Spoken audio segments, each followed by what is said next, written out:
Thank you. We'll go with this council meeting from May 15, 2013, Oceanside City Council, Harbor District, CDC. A roll call, please. Mayor Wood? Here. Deputy Mayor Kern? Here. Councilmember Frederick? Here. Councilmember Feline? Here. Councilmember Sanchez is absent. Thank you. Our city attorney for closed session. Council will meet in closed session to discuss the status of labor negotiations involving the Oceanside Police Officers Association non-sworn, Oceanside City Employees Association, management employees of the City of Oceanside, and Western Council of Engineers. Item 2B, conference with real property negotiator, 2A, excuse me, involving the 76-acre Center City Golf Course. Negotiating parties, City of Oceanside and Goat Hill Partners, LLC. Under negotiations are price and terms for the lease of the property. Item 2B, conference with real estate negotiator involving the 450-acre El Corazon site. Negotiating parties, City of Oceanside and the International Swimming Hall of Fame, and Sudbury Development, Inc. Negotiator for the City Dugout Isle. Under negotiations are price and terms for the lease and or sale of the real property. Item 3A, initiation of litigation in the matter of one case. Thank you. We'll adjourn to closed session.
Good afternoon, ladies and gentlemen. Welcome.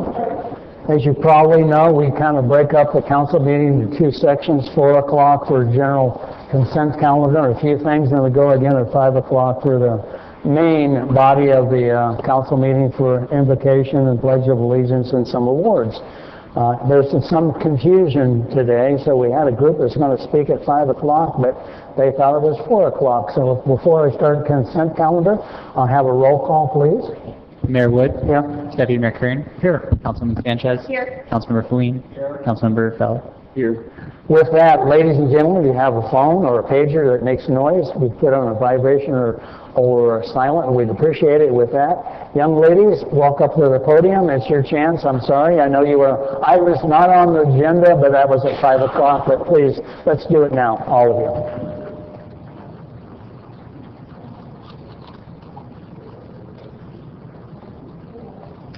By the way, you're all on TV right now, so make it look good.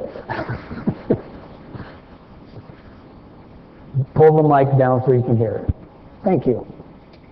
Hello, my name is Taina, and I am a proud King Middle School student. I am also part of the King Kids for Peace Club.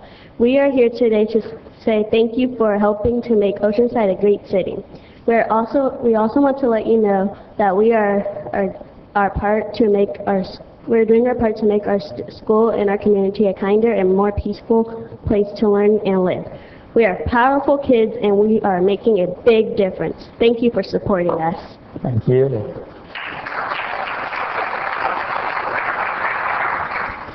Hello, my name is Jabria, and I'm also part of the King Kids for Peace Club. At Kids for Peace, everything we do is based on our peace pledge. These are the words we live by. We invite you to live by them too. Ready, friends? Begin. I pledge to use my words, speak in a kind way. I pledge to help others as I go throughout my day. I pledge to care for our earth and with healing heart and hands. I pledge to respect people in each and every land. I pledge to join together as we unite the big and small. I pledge to do my part to create peace for one and all. Thank you. Thank you. Hello, my name is Casala. I am also part of King Kids for Peace. As you heard, the first line of our peace pledge says, I pledge to use my words to speak in a kind way. I am here to kindly say thank you for our beautiful parks. I especially like the Chavez Park.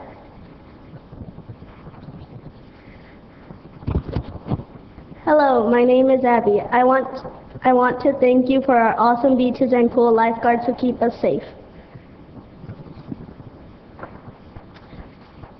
Hello, my name is Melissa. On behalf of all King Middle School students, thank you for believing in us kids. To show our gratitude, we have a little gift for you. May this always remind you that kindness matters. Again, thank you so much. Goodbye. Thank you.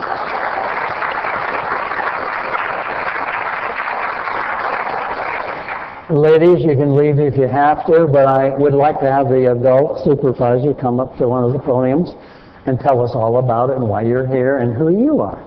Hi, thank you so much for fitting us in. We love your Go With The Flow spirit. I am Jill McManigal. I'm the co-founder of Kids for Peace and the executive director. We have our second Kids for Peace chapter in Oceanside, just starting at King Middle School. They've been working for a few months now, and they were looking for another proactive way to make a big difference on their campus, in the community, and in the world. We are so happy to have Oceanside as a home base for Kids for Peace, and we know that you really put positive action first, and that's what Kids for Peace is all about. We believe in giving kids a platform to make a positive difference, and that's what they're doing. So these kids here are a reminder of all things that are good and right in our world, and may we always remember them in all that we do as adults, and know that we're in good hands with them growing up to make this world a better place. So thank you for having us. Thank you very much, and sorry about the confusion over the time. We're happy that you It made us worked out, so thank you very much. Thank you.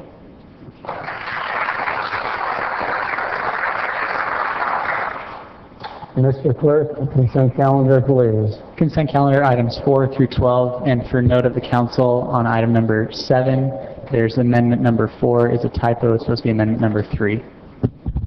Move approval. Second. Any public on any of these? No public on these items. Thank you very much. Please vote.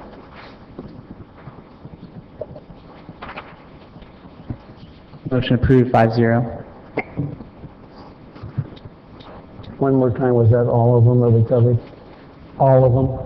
Correct. Okay, thank you very much. Mr. Clerk, I'm going to jump forward and ask you to take item number 23.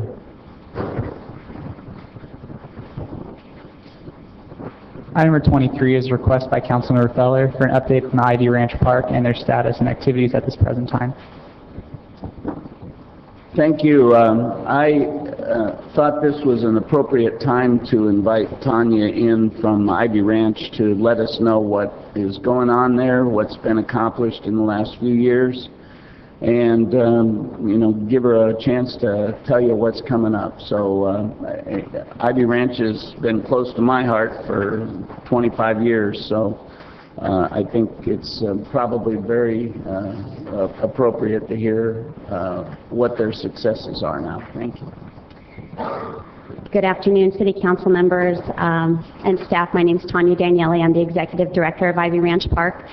And for those of you who are not familiar with the park, we are a care and recreational center here in Oceanside and have been here since 1981. We are on city-owned property, and because the city has obviously not only endorsed what we do but have provided for it, I have come to give you an update on all the things that we are doing. So thank you in advance for your time. We started back in 1981. The grounds were leased to a group of parents that had children with special needs. Basically, a group decided to come together and ask the City of Oceanside for their support to have a facility that would provide care and recreational programs for their children. If you can believe it, only 32 years ago, the options for special needs children were very limited. You had the option of either staying home with your child or actually institutionalizing them. 32 years ago, we did not have the integrated programs that we have today in our school systems as well as the recreational activities. Back in 1981, there was a 17-acre parcel that the City of Oceanside purchased from the Ivy Ranch Trust, and that group of parents pleaded with the city and asked them for the use of that land, which they did grant in 1981 to this group. It started out in 1981 with 2 programs. We had toddler and preschool programs and before and after school care. So we started with little guys ages 18 months and worked all the way through school age. In the state of California, you are considered a minor until your 22nd birthday if you have a diagnosis or are with special needs. So our children ranged in age from 18 months through 22 years of age. In 1990, our children started aging out of our program because the state of California dictates that you cannot care for a child past their 22nd birthday. We started an in-home care. So we were providing care in their home up until, well, basically until their 22nd birthday. They then had the option to continue a relationship with Ivy Ranch, but it was our home care providers coming to them. In 1993, we kind of fell into the position of gaining a community garden. The Mission San Luis Rey had once hosted a community garden. They were getting ready to build their Sarah Center and needed to move that, and since we had room, we adopted the garden. So the feel of our 12-acre facility now is very eclectic. It includes not only our care programs in the garden, but now we also have horses out there on the property too. In '95, we extended our programs to include summer camp, and again in 2003, we began our equestrian program. You see now in 2013, 32 years later, we have 9 programs that we run.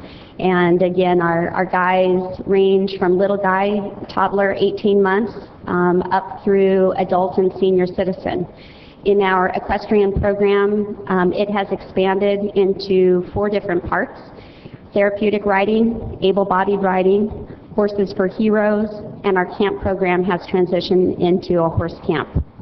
Our Horses for Heroes program is specifically for our active duty military as well as our veterans, and it is a therapeutic component of physical and occupational therapists, psychotherapists, marriage family therapists, or psychologists.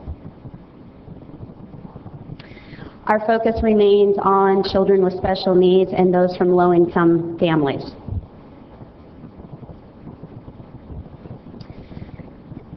We provide services to many. We are contract vendors and provide services for the State of California, County of San Diego, YMCA Child Care Resource Services, Regional Center of San Diego, the Exceptional Family Services out on Camp Pendleton, the Wounded Warrior Battalion, and the Oceanside, San Marcos, and San Diego VA. Our leadership and staffing, volunteers and clients are composed of, we're overseen by a board of directors, which is 9 volunteer community members. There is 1 administrative position, executive director, and I oversee 9 different programs and 27 staff members.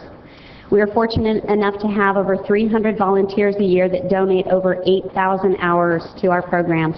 And that basically kicks back to us almost $200,000 worth of services. Every month we see 150 clients in our 9 programs. This is what we looked like back in 1997. And this is when I had the fortune of coming on to Ivy Ranch. And my own history is that my background is in hospital management, and when I was being transferred to Texas, I had the opportunity to come out and volunteer at Ivy Ranch. And a couple weeks into my volunteer position, they asked me if I would be interested in a permanent administrative position. And I would say that I didn't know a lot about not-for-profits. I knew less about child care, but over the last 14 years that I have been there, I have grown in every aspect, and my certifications have as well. So this is what we looked like then. This is what we look like now. And this is our child care facility. This is actually the original ranch house at Ivy. It's 1893. And we have the fortune of having a lot of great relationships with churches and community volunteer groups that help upgrade our facilities on a regular basis. You can't see that little sign that marks the entrance, but it actually says where the heart is. And that was volunteers that came to us and said, hey, this is what you do, this is what we think of you.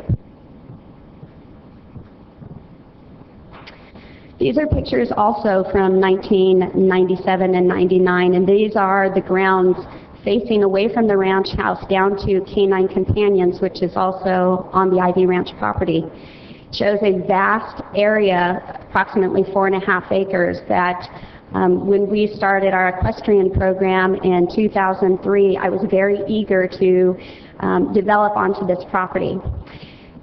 You were very wise in your decision and asked me to, once we had proven ourselves of 3 to 5 years of equestrian programming, to come back with a business plan, and you would then consider us attaining this additional property to develop, which we have. In 2008, you granted that lease expansion, and this is what we look like now. Our equestrian program that started in 2003 started with 1 horse and 2 riders. Our equestrian program now consists of 20 horses and 114 riders a week. These riders range in age from 4 through my oldest participant right now is 86. They are mental, physical, development, social, and behavioral needs, and they're also our active duty military and our veterans. We are now a premier accredited facility. Our equestrian program, our equestrian center, is the only center in the state of California that is duly accredited through both PATH and CHA. PATH is Professional Association of Therapeutic Horsemanship, and CHA is Certified Horsemanship Association. We are now in the top 5% of centers nationwide that meet industry standards for safety, administration, program, and facility management. So this is a neat little perk that came out of our accreditation, is that now we are in a position to be a teacher of teachers. We now host individuals who are interested in becoming not only instructors or furthering their education as instructors to become a higher level, but we also host education series for the industry. Our education series is now bringing 10 to 40 individuals to Oceanside for 3 to 5 days, 4 times a year. We are also a mentor facility for equestrian program that brings individuals from around the globe to learn, train, and replicate our programming. And just 2 weeks ago, we were selected as the host facility for the 2014 California, Nevada, Hawaii, and Regional Conference here in the city of Oceanside. That'll bring 100 to 150 individuals for 4 days next spring. City of Oceanside, as I mentioned, has been very supportive over the years. In 1981, you extended our initial lease. In 97, you revised our property use agreement. In 2001, the amended property use extended our lease to 2031. And then in 2008, you blessed us with an additional 4 acres to expand our equestrian facility. This is what we look like now. And if you remember that first slide of that little ranch house, which was the focus of where we started 32 years ago, it's kind of the bigger picture of what we are now doing within the community. The point of my presentation is to thank you for the support that you've provided over the years, the endorsement and the belief that we would succeed. We have now come to a point in our programming, our facilities, and what we are offering to the general community that not only do our accreditation shows, but obviously we have people from around the world coming to us, looking at what we've done and replicating it. So thank you for having the foresight and the belief in us, and hopefully we are doing Oceanside well, but by what we are giving back to the community. So thank you very much. Thank you. Do you have anything on what's happening in the fall? What is happening in fall is our one-time hoedown. Our annual fundraiser is what we host out at the ranch, and it is September 7th. It's the first Saturday in September, and it is our opportunity to actually showcase our facilities and programs. We host between 300 and 400 people for our fundraiser. Outback Steakhouse caters it. It's beer and wine and kids showing their horse expertise and both therapy and able-bodied. We have information on our website, but as every year, we extend the invitation to our council members and staff to come join us, and obviously to join in the festivities, because again, you are accountable for what has come to pass and your belief in making that happen. The thing I'd point out is this has been a great partnership. We've had somebody take care of a piece of property for us for nothing, literally. So I think it's a great addition. It's great respite for those parents who have developmentally disabled children, or even spouses, that they have a place they can call home for daycare, and it's just a great addition to our community. And that picture there says it all. I mean, what that has turned into, that's just terrific. So I thank you for coming out. I don't know if anybody else has any comments, but Mr. Clerk, public? No public on the side. Thank you. I see no lights on from here, so it's your closing okay. statement. Well, thank you, Tanya, for coming out. Of course, I can't ever forget the thousands of holes of golf I played on behalf of Ivy Ranch, and 319 in one day to raise money. That was the all-time high. It's just I've always thought it a worthy cause. I even lost weight one time for 55 pounds, and I haven't gained it all back. So, but it's a great addition to our community. Thank you. Thank you. Thank you. Have a good evening. Mr. Clerk, item 24, please, with the city manager. Item number 24 is a city council report on service gaps and update on neighborhood safety.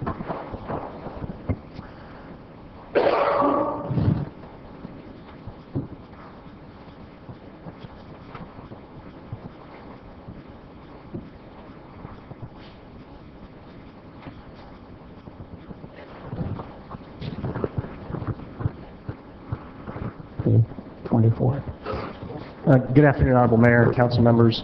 If you recall, at your March 27th meeting, you had asked for us to come back to you and look at identifying service gaps and provide some funding opportunities in regards to how to fund community priorities. Since that time, you also had a joint meeting with the Oceanside Unified School District, which resulted in some very valid discussion in identifying some other opportunities. And we've also received input from a number of neighborhood groups and residents. A comprehensive list of all of those were provided to you, and they're in your packet this afternoon in the memo.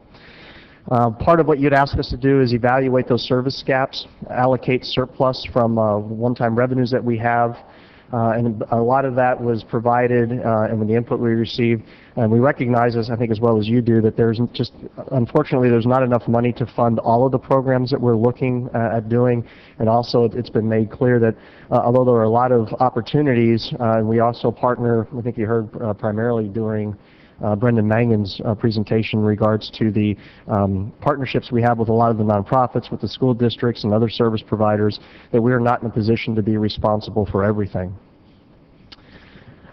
In your memo, we've outlined the available funding. We have approximately $354,000 available, along with some CDBG money. That's $43,000 that's available for capital projects, and we've identified one of those projects that we'll talk about in just a minute. So we have roughly $394,000 available, and that's money that you had from the prior year that we identified as surplus. You know, in the past, you used some of that money for the Wi-Fi and the resource centers, for the pier planking, and a number of those other service increments that you had already asked for that are included in your draft budget. Mr. Mayor, I apologize for the interruption. However, we actually have several people coming, and we believe that this would be at 5 o'clock. We were contacted, and I believe that we let the Mayor, your office, know that we were hoping this would be at 5 o'clock. So could we trail this until 5 o'clock so we can have even the presentation? I mean, I would really like for them to be here for the presentation. Excuse me, Mr. Weiss, is that convenient for you? That's up to the mayor We and have it council. set up. How about the second item, while he's standing up there, That's fine. 25? We'll go with 25, and we'll pull this item and pull it back later on after 5. Thank you. Item number 20. Item number 25 is the City Council quarterly budget update.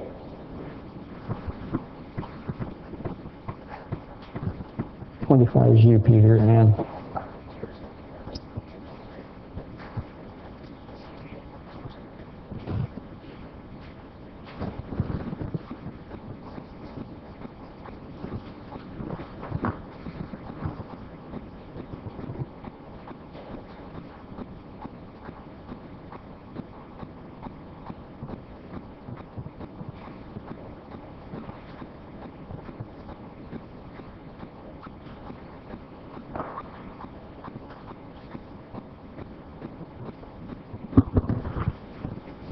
hi, Terry. Good afternoon, Mr. Mayor and council members. I am presenting to you the third quarter fiscal year 12-13 financial report. And this is actually a nice one. They've been getting better. We've been doing very well with revenues coming in, expenditures under control. So I'll just let you know where we are.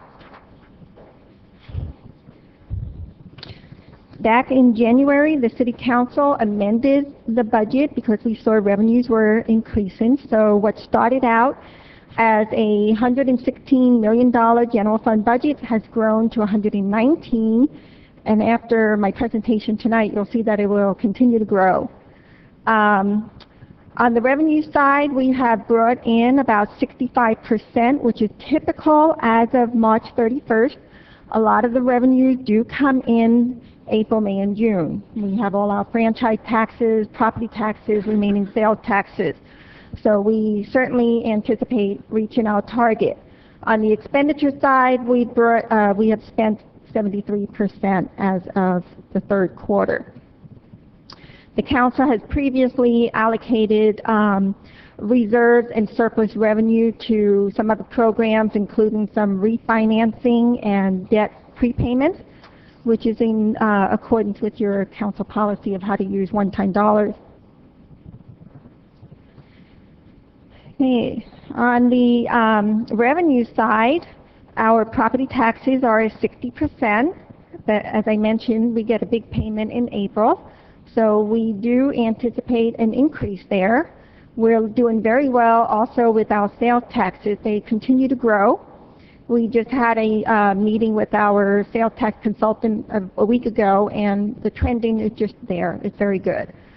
So regarding our other taxes, we have our hotel taxes that continue to grow with the hotel new businesses we have.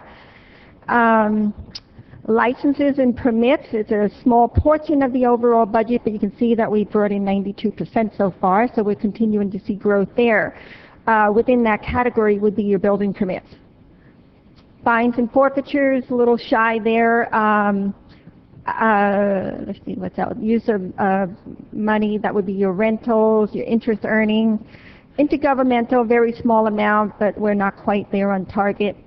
And charges for services, 71%, other revenues, 76%. So overall, we're at 65% for March 31st, but we do anticipate that amount going up. On the expenditure side, just about every department is at 75% or less. I do have an asterisk at financial services because we have some purchase orders that have not been spent yet. That's rolled into the number, but if you look at the actual expenses, we're below 75%. Same thing with fire and public works. They also have some purchase orders, and they're a little over the 75% mark, but actual expenditures are not exceeding where they should be. I did not change my heading up there. It should say third quarter actual. But the expenses by category, this is to break it out to show you on personnel. We've spent 74% as of the third quarter. Maintenance and operations, we're a little under. And the other categories, you can see we're on target. Okay, this is what the good news. Once again, we have a one-time revenue of $626,000 from the residual property tax. The city successor agency had to make a payment to the county, a little over $2 million, and this is our portion that we get back. So it's a trade. We give them 2 and we get 6 back. But we also have $4.5 million from the sale of some property. That's one-time dollars, which goes into reserves, and according to council policy, we'll be coming back at a later time to make recommendations on how to spend those one-time dollars. As I mentioned, our hotel tax, sales tax, property tax, franchise taxes are all increasing.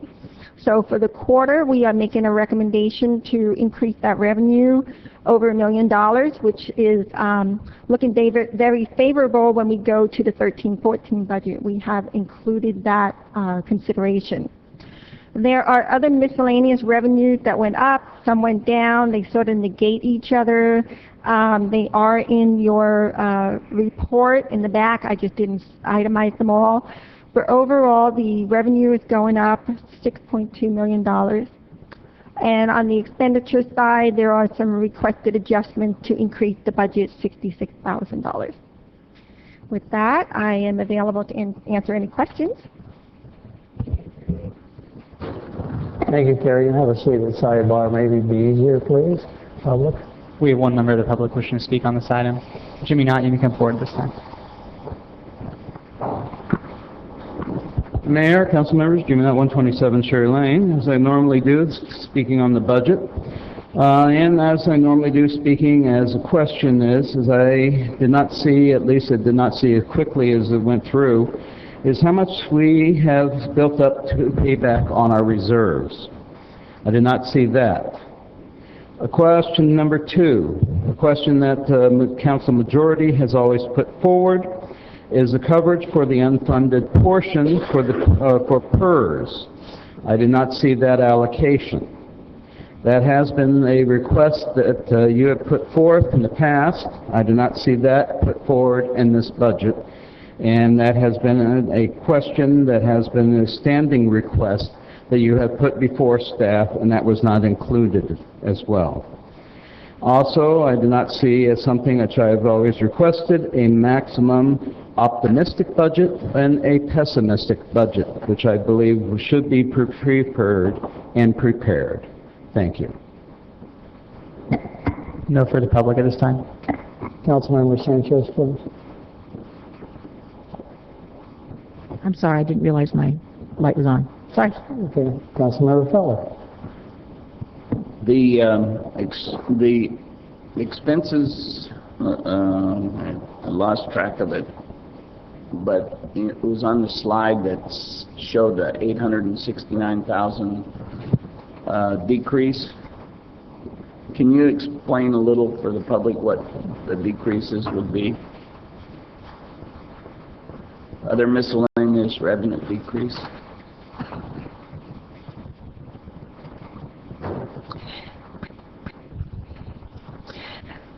Yes, just for summary purposes, I put this up here as miscellaneous, but in the council report, there's a very lengthy detail of what the miscellaneous includes. If I put my glasses on. For example, interest earnings have been decreasing. The rents and leases for the municipal golf course has been decreasing. Ambulance billing, we are showing it as a decrease, but that is more a cash flow issue. We will not receive all our revenue by June 30th, but we anticipate receiving it in subsequent months. There's some reductions in the business license administrative fees, some development plan application fees, plan check fees. So it's just sort of, you know, a little 10,000 here, 10,000 there, they sort of add up. I would say the significant issues would be the ambulance billing, which is a timing. We're not going to receive that money in fiscal year 12-13. We anticipate receiving a one-time reimbursement for, I'm not sure what, it's Assembly Bill 678. It had to do with ground medical transport. We're not going to receive it this year, so we have to take it out of the budget, but we will receive it next year. That answers your question. I just wanted a flavor for what Miscellaneous is. What the miscellaneous would be there. So people don't think it's just money's going somewhere, and but it's got a real cause. So I appreciate the information. Thank you. Mr. City Manager. The Mayor, council members, I would just like to highlight one other item where there's been a reduction in revenue, and that's in our abandoned vehicle program. With the change in state law during our DUI checkpoints, we are seeing a significant reduction in vehicle tows and fees associated with that because we can't impound them anymore. Many of them. We can still impound some, but there are certain restrictions now, and so that revenue has dropped about $115,000 a year. Thank you. Councilmember Kern, please. Thank you. I just want to comment. It seems like things are trending in the right direction finally after all these years. What I find particularly encouraging is the permits. We're at 92% now. I know it's a small part of the budget, but when we issue permits, that means people are going to build things. And so those will add to our property tax, if not next year, the following year. So that tells me that on the out years, we're going to get better even still. In your conversations with the person or the consultant about the sales tax projections, is that still, they're trending up still, or? They are still trending up, and the proposed 13-14 budget does show an increase in there as well.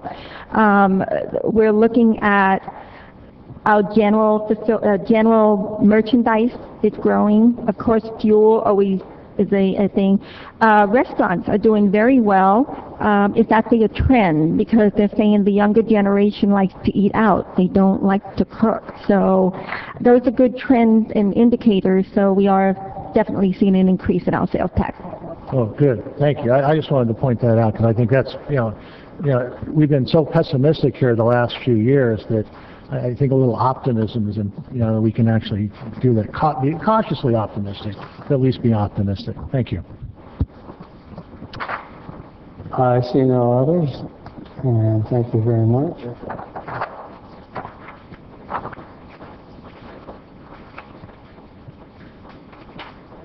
Thank you very much. It's just for information only, so we'll move on. We're going to go for a closed session report. I think he's getting antsy.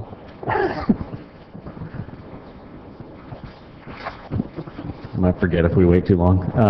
City Council met in closed session earlier to discuss the status of its labor negotiations with the Oceanside City Employees Association, the management employees of the City of Oceanside, Western Council of Engineers, and the Oceanside Police Officers Association non-sworn. There is no action to report on that item. Council also met on item 2A, conference with the real estate negotiator involving the Center City Golf Course negotiating parties, City of Oceanside and Goat Hill Partners LLC. Under negotiations are a price and terms for the lease of the real property. There is no reportable action at this time. Item 2B, conference with real estate negotiator involving the 450-acre El Corazon site, negotiating parties, City of Oceanside, the International Swimming Hall of Fame, and Sudbury Development, Inc. Under negotiations are price and terms for the potential lease and or sale of the property. At this time, there's no action to report. Item 3A, conference with legal counsel on the initiation of litigation in the matter of one case. Again, there's no action by the council to report. Thank you. Thank you, sir. I appreciate it. Mr. Clerk, if you would, could we go for council reports? Council reports, Mayor Wood. Thank you. I'll make mine short, and it's Operation Appreciation is happening this weekend, Saturday, May 18th, at the Oceanside Pier Amphitheater. Come out, enjoy yourself. This is for active military families, and they come with IDs. They're our way of saying thank you for what they've done around the world, men and women from Camp Pendleton around active military. That's all free. Down them, we feed them, we have events for them, so that's Operation Appreciation this Saturday at the Oceanside Pier Amphitheater. That's my priority, other than to say belatedly, Mother's Day, thank you for making the next generation as great as they're going to be. Thank you very much. That's all I have. Deputy Mayor Crane. Thank you. It's been a busy couple of weeks. Actually, I did attend Assembly Member Rocky Chavez's open house a couple of weeks ago, along with Mayor Carlsbad Encinitas and Supervisor Dave Roberts. So he just got elected. It was his first opportunity to kind of show off his office, so that was a good event. I would like to really go out and thank Sophia Flores. She was my 8th grade guide at Jefferson Middle School for the Gear Up program. As you know, I'm the education liaison for the council, and I had to go out and meet these young kids about their programs. She is really dedicated. She's 8th grade, but she's already planning to go to college, and I think she's narrowed it down to 2 or 3 colleges already. So she is looking forward and going to do very, very well. I also did attend the safety and security meeting with the school resource officers and the security team for the schools. And I was very impressed with how coordinated everything was and how the communication between the school and our resource officers took place, and how the resource officers, they go back and they talk to their comrades on the police force to what's going into the neighborhood. So I think we're in very good hands in that way. So I know that we're talking about later gaps in services, and it's that school resource officer talking to his fellow officers that relay what's to school, what's happening in the neighborhood. So I think it's a very good coordination of all of those. I was really impressed with what happened there. Also, last week I went to Washington, D.C. With our water utilities director, the general manager of Olivenheim, and one of their board members, and a board member from Vallecita's Water District. And we were back talking to our congressional delegation and Senator Boxer's office about WRDA, the Water Resource Development Act. It's up for authorization, reauthorization. It's been since 2007, and we're just trying to get recycled water projects into the mix. So hopefully we'll have an opportunity to deliver recycled water here in North County. As sitting on the San Diego County Water Authority, it's vitally important that we get off of metropolitan water as much as possible.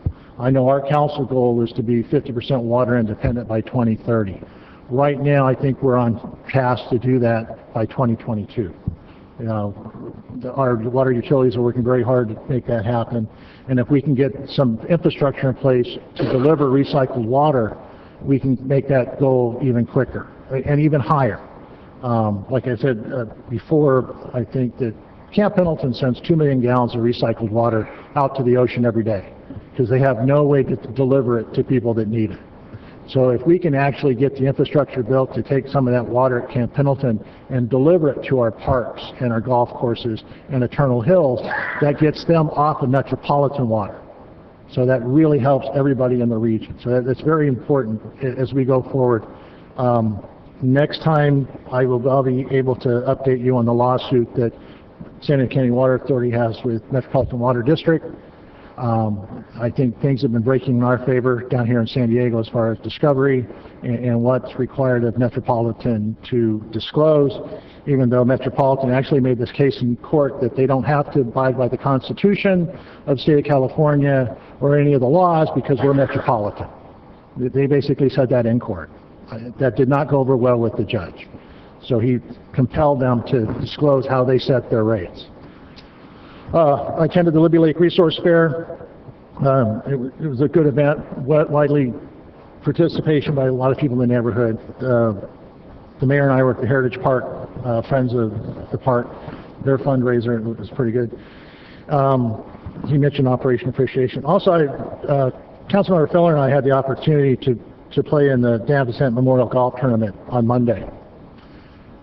I see some of the players here in the audience today. Are the Explorers coming back? Okay, you're going to teach those guys how to play golf because you have a police tournament and it's won by the fire guys. So you're going to have to get a little bit better there. So after, but Jack carried us, so we did okay. Well, actually, Jack and I did pretty good we teamed up on the putts. Jack told me where to line up and we hit it, so we ended up with 9 under, so we were pretty good. So with that, again, I'd like to reiterate what the mayor said about Operation Appreciation. It's our community reaching out to all those families of service members. It's done by the Chamber of Commerce here in Oceanside, and it's at the pier this Saturday. Oh, I see our golfers are coming back. So they must have heard that I was talking about them. So golf lessons for all of them, that's part of the Explorer training. Because I'm sure it's part of the training for the fire guys, that they probably go through some type of golf academy with the fire academy. With that, thank you. Councilmember Feline. Thank you. I just want to bring forward 2 items from the North County Transit District that they're considering or moving forward on that will affect the city of Oceanside. One is they're moving forward on their plans to redevelop the transit center, to reorganize how the buses move through there, as well as add some residential development and commercial development in the area, and then basically make it a much better anchor for the community than it currently is. The other item that's moving forward is a study to create a quiet zone along the coastal rail corridor. And the study to look at that will cost about, I believe it's about $400,000, and the city will have to decide if they want to participate in that, and that would be shared amongst all the coastal cities. And then the bigger issue, of course, then is the cost of creating a quiet zone compliant crossing guards, and you would think that the standard bells and whistles with the crossing gate in front of the cars would be enough, but no, you basically have to have double crossing gates on each side that come down and to prevent cars from even going around the side, and so it's a lot more sophisticated than certainly I originally thought. And so I think in the future we can have North County Transit District come and do a presentation on what the quiet zone would entail, and I think it's certainly worth looking at, but it's not going to be free. By all means. Oh. Well, let's see if my eyes are up here too here. Like, well, the mayor gives me the alert here. Appreciate that. We'll see if I can read this correctly. We are pleased to announce the Sprinter Light Rail Train will resume full, regularly scheduled service at 4:33 a.m. I wonder if the mayor will join me for that opening. Westbound from Escondido, and 4:56 a.m. eastbound from Vista. I think we can attend that one. On May 18th, 2013, the Sprinter will operate on the regular schedule, which is posted at North County northcountytransitdistrict.com. Thank you. No, thank you very much. Councilmember Feller. Thank you. We had the tourism summit, the kickoff at the Museum of Art, and it was outstanding, as always, with Leslie and her team.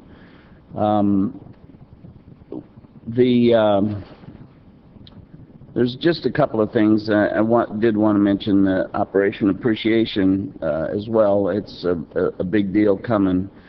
There's only a couple other things I want to talk about, and one is the car show at El Camino High School on this Sunday.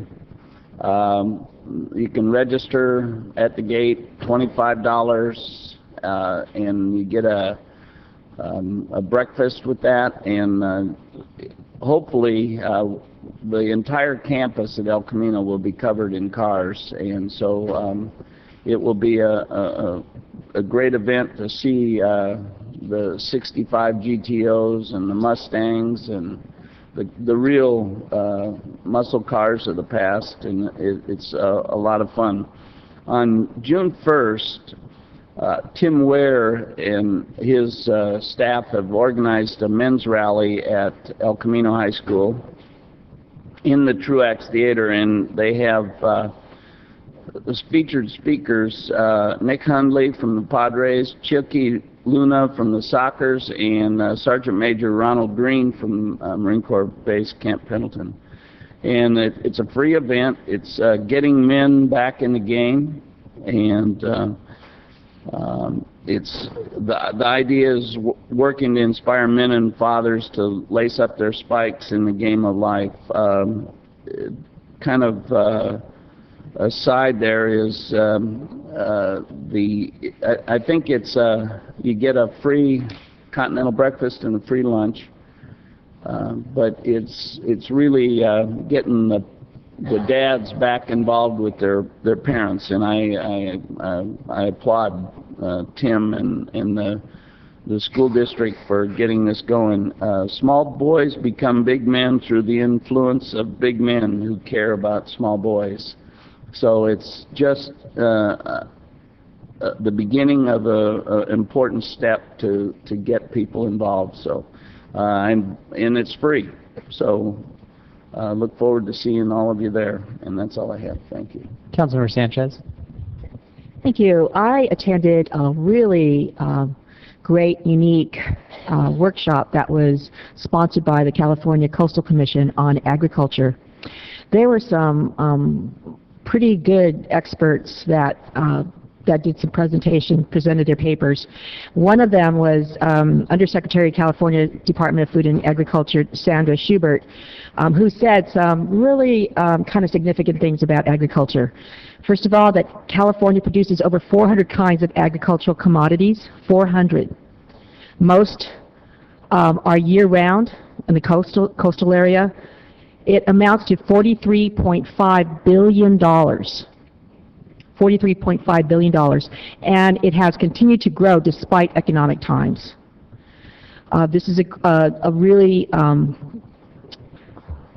blowing your mind kind of a statistic. She said that the population will grow to 9 billion by 2050. In the next 50 years, farmers and ranchers in the state of California will have to produce as much as in the previous 10,000 years. In the next 50 years, California ranchers and farmers are going to have to produce that much more commodity. There were some other really cool things that they talked about. They talked about, trying to increase economic viability of farms and ranches. The discussion was about the coastal zone, but certainly things that we can take away from, we can actually use for our own agriculture. We in Oceanside have the largest farms in the county. They talked about legal mechanisms, affirmative agricultural easements, options to purchase at agricultural value, rights of first refusal, equity leases, other supportive support mechanisms. They were exploring like grants and loans for infrastructure improvements for farming buildings, farm worker housing, and water storage and delivery, and technical assistance with respect to permits and management plans.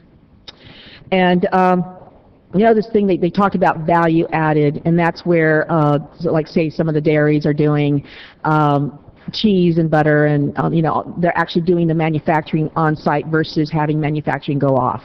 And this is definitely a change, but it is adding to the economic viability of the farms and ranches. And I have to say that those that testified, they're not interested in going from rural or agricultural to residential. What they're interested in is continuing on agricultural uses. And they see that there is a future for agriculture, a very, very bright future, but there has to be a working together.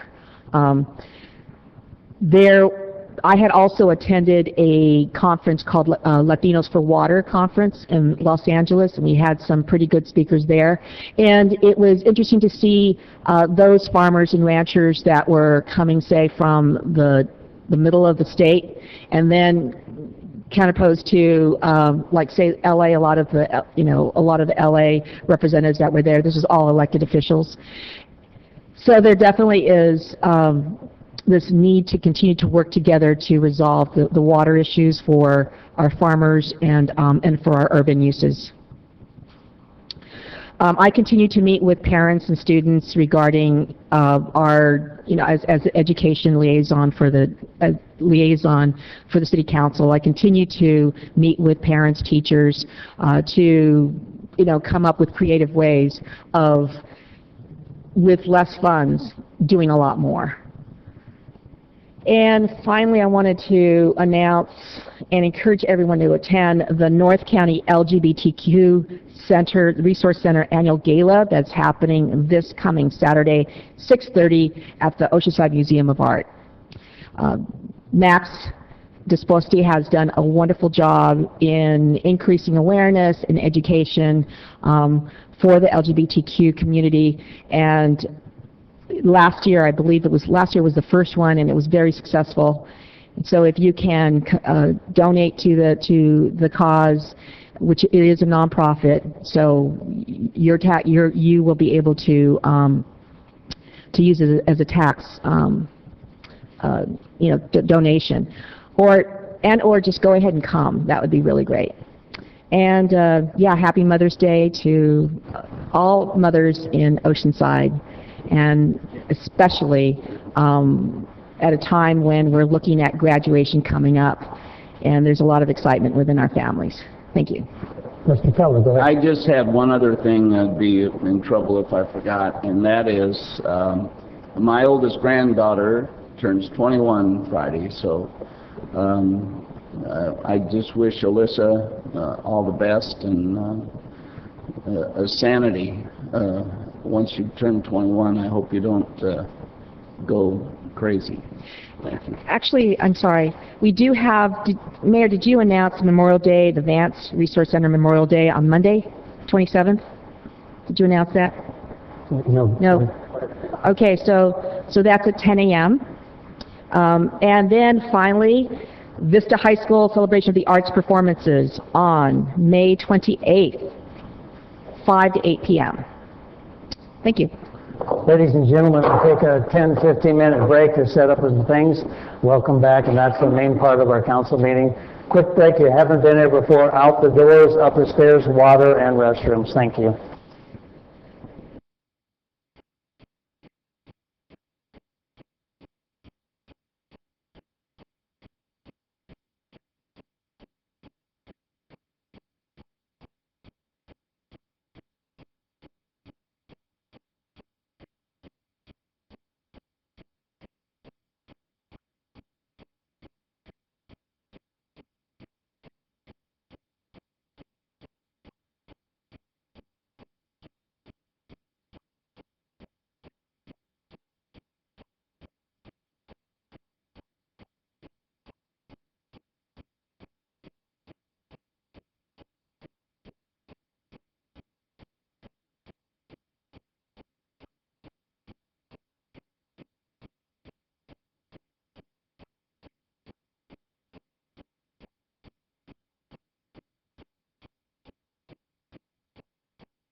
Boy, that got quiet quickly. Thank you very much. I think we have the chief of police monitoring the crowd over here, so it quieted down quite a bit. Thank you. Ladies and gentlemen, if you haven't been here before, we usually have two parts of the city council meeting. An early one where we have closed session at 2 o'clock, then we have a 4 o'clock for general items, consent items, usually easier stuff, and we get into 5 o'clock. If you haven't been here before, if you put your pagers or cell phones on quiet, vibrate, or whatever, we'd appreciate it. We'll get started in a little while. We'll have an invocation and we'll have the pledge. At that time, we'll ask you to stand after the pledge. You can be seated, and we'll continue with the items. We have some specials tonight, some award presentations. After that, we'll get back to the council meeting and the items that are on it. So I appreciate you all being here. It's crowded. After some of the presentations, all of these people will walk out and leave. So with that, I'll go to my aide over here, Valerie. You good? Yes, if you'd all please stand at this time. Leading us in the invocation this evening is Cantor Larry Cornett of Congregation B'nai Tikva. Thank you. Honorable Mayor, Deputy Mayor, City Clerk, attendees, today actually is Shavuot on the Jewish calendar, and it's a special day in the history not only of Jews throughout the world, but of the world itself. Shavuot literally means weeks, and it commemorates the time between the Exodus and the receiving, not the giving, of the Torah or Old Testament. And why is the receiving emphasized? Because to be given something is a passive act. But the receiving of something is a conscious, not passive act. It takes personal responsibility to take something given to you and cherish it, and show gratitude and appreciation for it. So I ask us all, in that spirit of gratitude, reception, and appreciation for what we have been given, let us pray. Avinu Malkeinu, Father our King, help us to appreciate and renew our service to our fellow human beings. Help this body to conduct the people's business with the humility, gratitude, and focus that comes from an appreciation of their constituents' trust, faith, and hope in their good works. We ask that your love and protection follow all of our public servants, and specifically those involved in our public safety, our police, fire, and EMT personnel who put their lives on the line every day, as evidenced in Boston last month, to keep us safe and to help them to feel our appreciation for what they do. We pray that you safeguard all of the men and women of our armed forces, regardless of in what capacity they serve, and help them to feel our appreciation as they dedicate themselves to protect those gifts of life, liberty, and the pursuit of happiness, and our personal appreciation and gratitude for them. We ask your divine protection for those families of the members of our armed services who have made the supreme sacrifice and the pain and pride they feel every day. Help us focus our energy on one simple goal, with your divine help, to make this place a better place than we found it. Through your love, our commitment, and our appreciation, our peace of mind, our peace of body, our peace of spirit. Baruch atah Adonai oseh hashalom. Blessed is our Creator, the source of all things peaceful. And let us all say, Amen. Leading us this evening for the Pledge of Allegiance, we would call forward Poppy Chairwoman Suzanne Brewer and the other members of the American Legion Auxiliary Unit 146.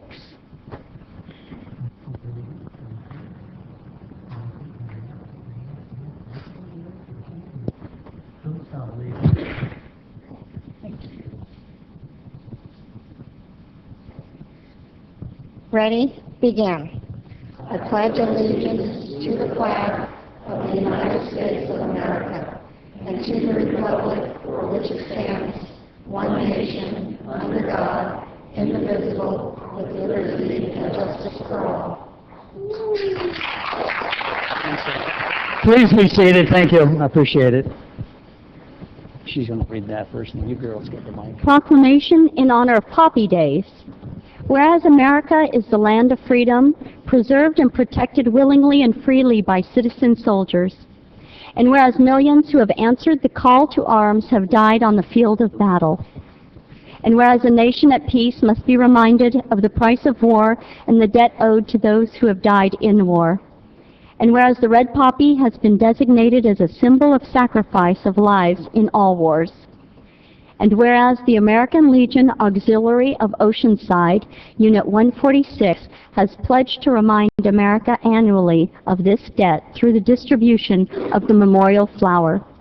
Now therefore be it resolved that I, Jim Wood, Mayor of the City of Oceanside, do hereby proclaim May 2013 as Poppy Days in Oceanside, and ask all citizens to pay tribute to those who have made the ultimate sacrifice in the name of freedom by wearing the memorial poppy during this period and on Memorial Day.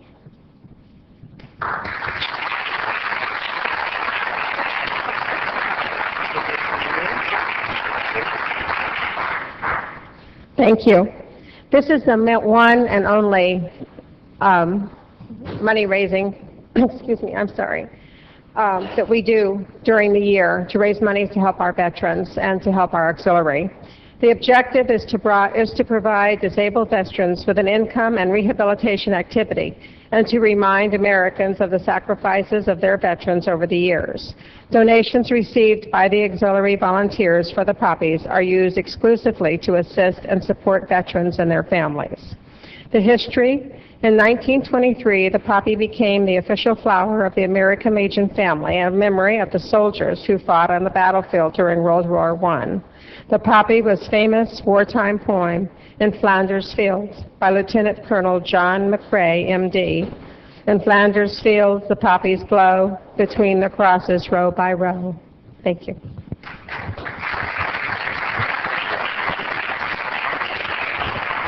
Thank you. My dad used to go out. He was the pastor for the DAV and sit in front of supermarkets and put the poppies out, and I think it's wonderful. And thank you, because ladies and gentlemen, military town, this is for the veterans and all they've done, so keep it in mind. I've already bought mine, so keep that in mind as they're leaving. Thank you.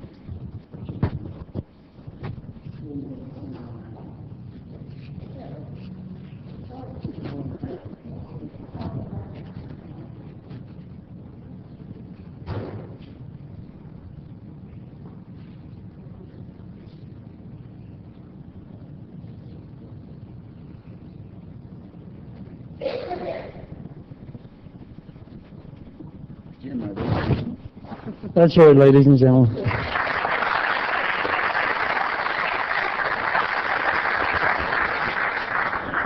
Yeah, ladies, they want a poppy up here.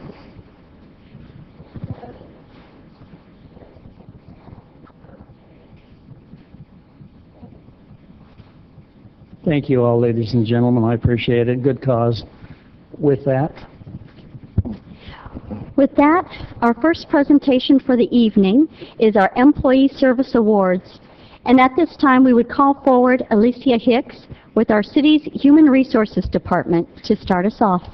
ladies and gentlemen, this is an honor because we get to say thank you to our employees that have been here many years, and I apologize. It takes a little time, but I'm also going to call up all the management team up here, please.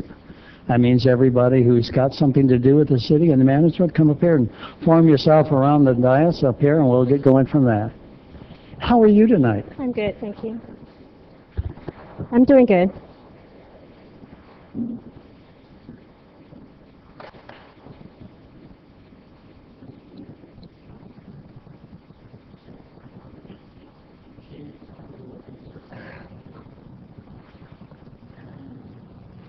Okay. Mayor Wood, council members, directors, and all of you in the audience, it is with great pleasure that I present to you tonight those employees who have reached the praiseworthy accomplishments of 25 and 30 years of service as an employee with the City of Oceanside.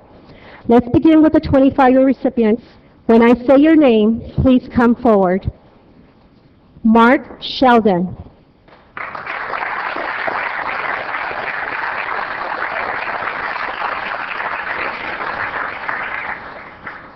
Mark began his career with the City of Oceanside's Fire Department on March 28, 1988 as a firefighter paramedic. He promoted to the rank of engineer in November 1995 and to captain in July of 2001. Thank you, Mark, for keeping our employees safe, and let's help him celebrate with a round of applause.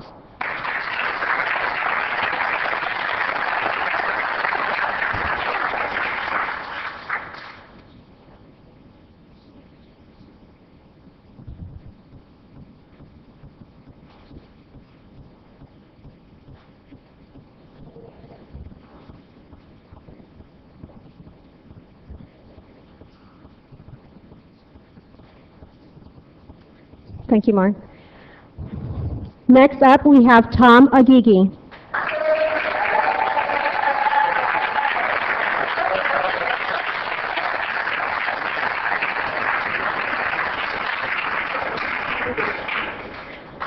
Tom began his career with the City of Oceanside on April 22nd, 1988, as a police officer recruit. Tom has worked a variety of assignments and is currently the captain of the Field Operations Division. Let's help him celebrate with a round of applause.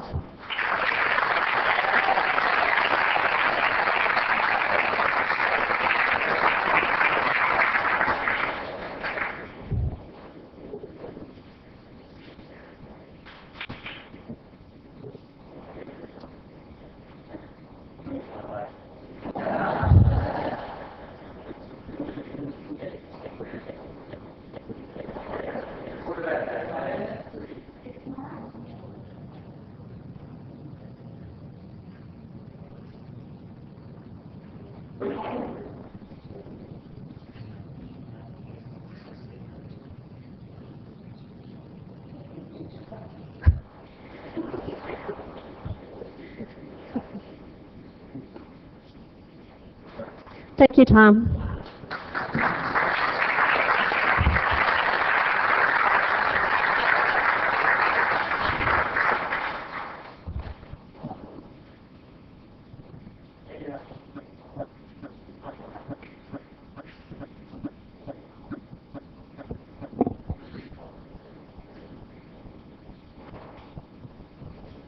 Okay. Next up, we have Vaughn Murphy.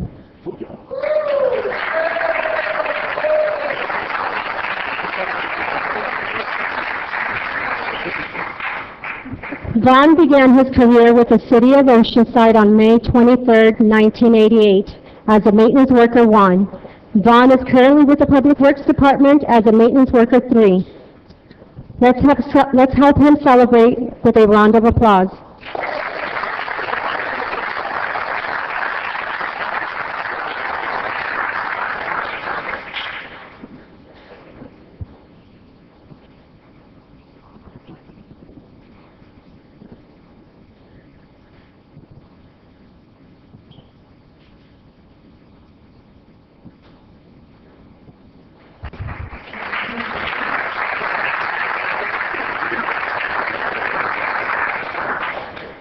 This concludes our 25-year recipients. Next, we have our 30-year recipients.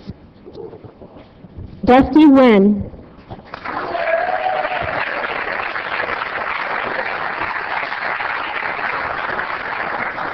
Dusty started with the City of Oceanside on January 26, 1983 as a planning aide.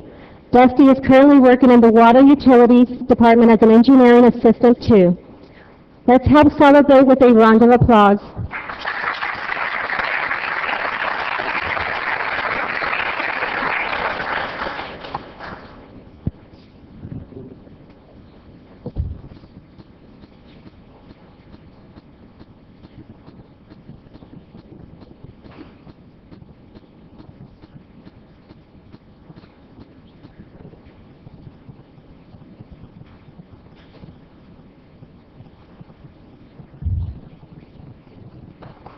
Thank you.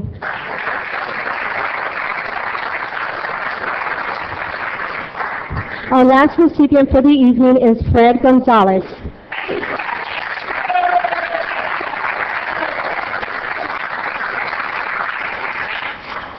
Fred started with the City of Oceanside on February 7, 1983 as a Maintenance Worker 1/custodian. He is currently working in the Water Utilities Department as a wastewater plant operator 2. Let's help celebrate with a round of applause.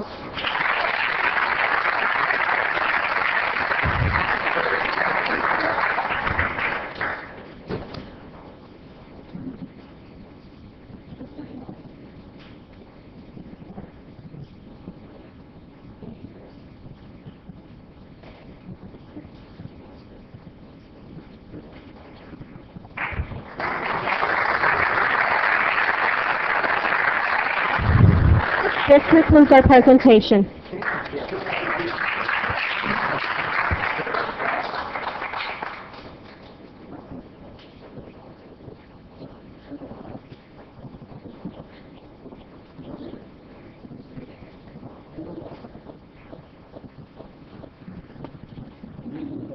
For our next presentation, we will be honoring one more City of Oceanside employee, an individual who won the American Waterworks Association Meritorious Operator Service Award.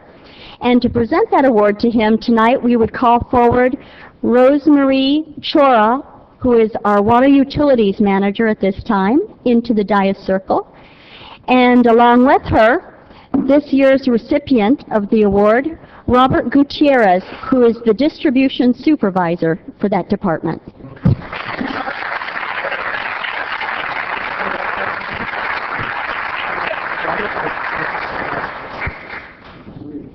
I am here as a representative for Director Dale to present the AWWA Operators Meritorious Service Award to Water Utilities employee Robert Gutierrez.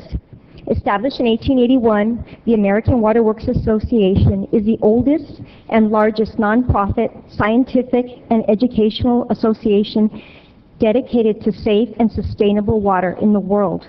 The AWWA advances public health, safety, and welfare by bringing together the efforts of the entire water community.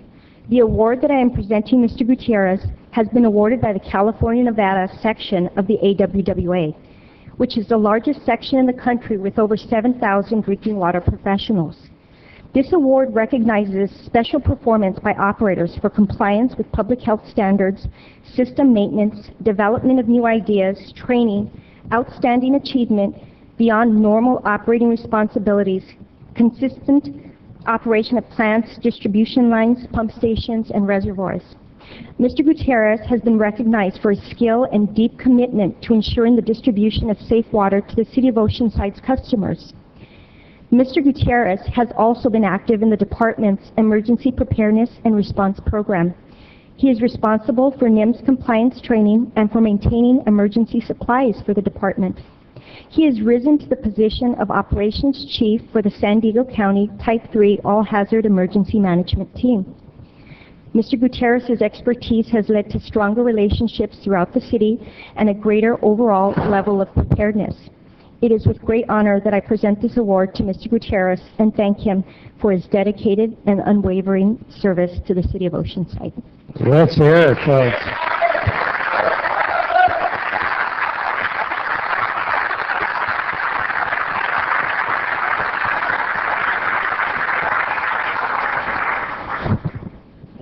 Say something, make sure she'll take pictures with whoever you want. Yeah, that brings you wherever you want.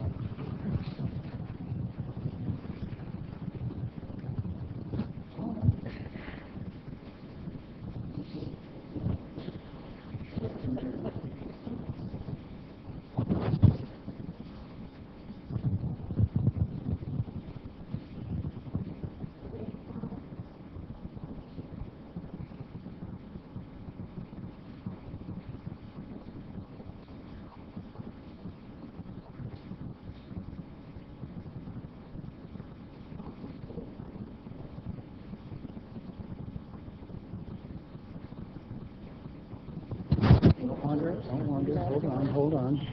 Ladies and gentlemen, to have this award come to our city is major, and I want to thank him and his family for being here to accept it. But a few words, if you wish.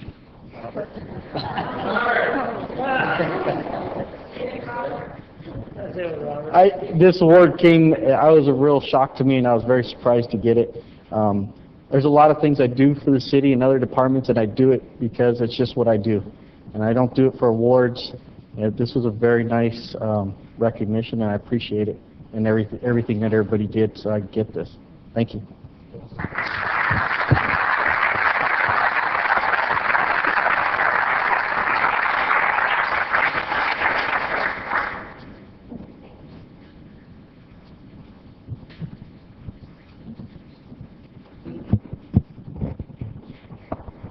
For our final presentation this evening, we have a proclamation for Crohn's Disease and Ulcerative Colitis Awareness Month. And at this time, we would like to call forward the following individuals. Kat Gunzer with the Crohn's and Colitis Foundation of America, who will be receiving the proclamation, and some patients and family members that we would call forward at this time. We have Tavish, Hillary, and Trevor Margers, and Misty Tinkin.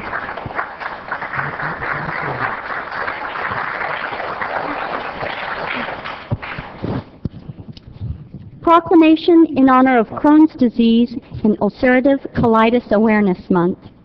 Whereas Crohn's disease and ulcerative colitis, known collectively as inflammatory bowel disease, are devastating chronic illnesses that attack the digestive system.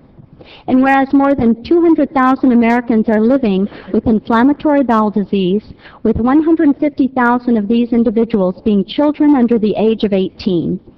And whereas there are approximately 14,600 affected patients in San Diego County. And whereas approximately 20% of patients have another family member with Crohn's disease or ulcerative colitis.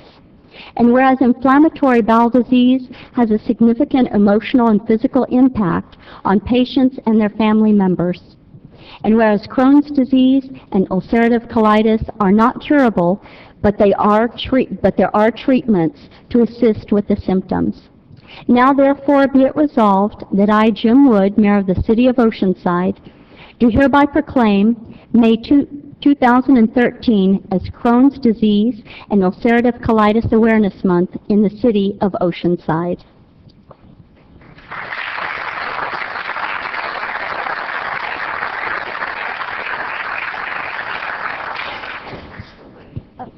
So, as she was saying, by the end of today, 82 more people will be diagnosed with this disease, and this is happening every day. But luckily, through the Crohn's and Colitis Foundation of America and our San Diego chapter, we have people who are able to live their life to the fullest and get the research, the support groups, and other programs that they can use to learn more about their disease and how to live with it. So, for example, we have a Teen Challenge program that the Margers take place in. They do half marathons and triathlons about 5 times a year, and last year Tavish was our second top fundraiser in the country with over $75,000 raised.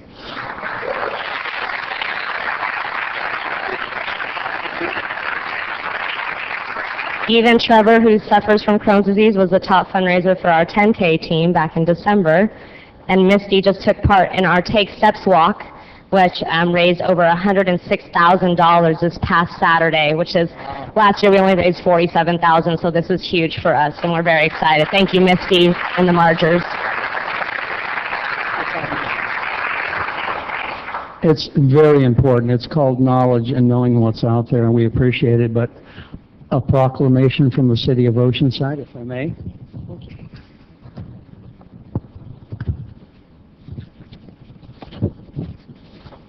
A second one from Senator Mark Whalen.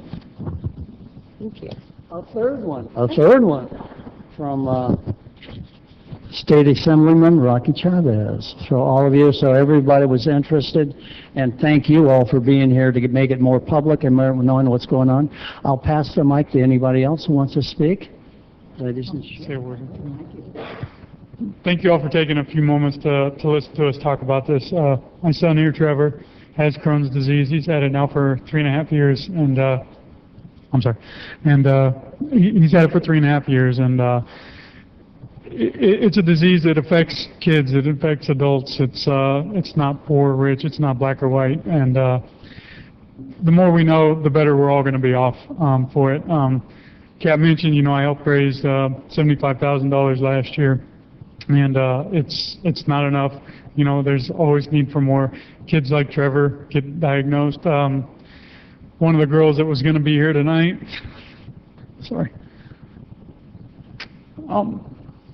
she's in the hospital right now. She just had her colon removed because of this disease. So it's very near and dear to our hearts, and we thank you for giving us this recognition, Mayor. And hopefully we don't have to deal with this anymore someday soon. But thank you for doing this for us. Thank you very much.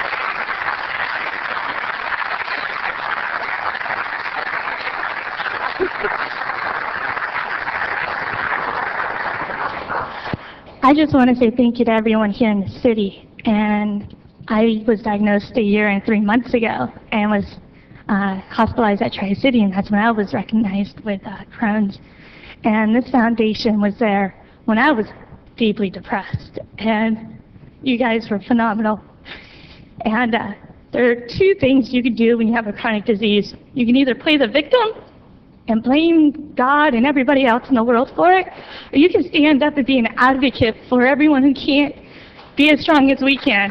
And so this is for us, for everybody that's affected. And I have a friend whose mom just passed away, and she had Crohn's, and she tells me stories about how they had a toilet in the van.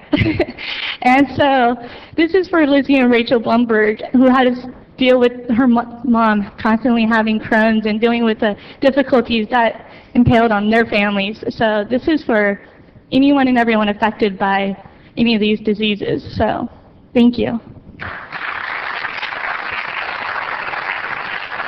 Thank you, ladies and gentlemen. What this is all about is to let people out there know what it is, and there's other people out there that are concerned and will help you and get involved. And that's what it's all about, and thank you.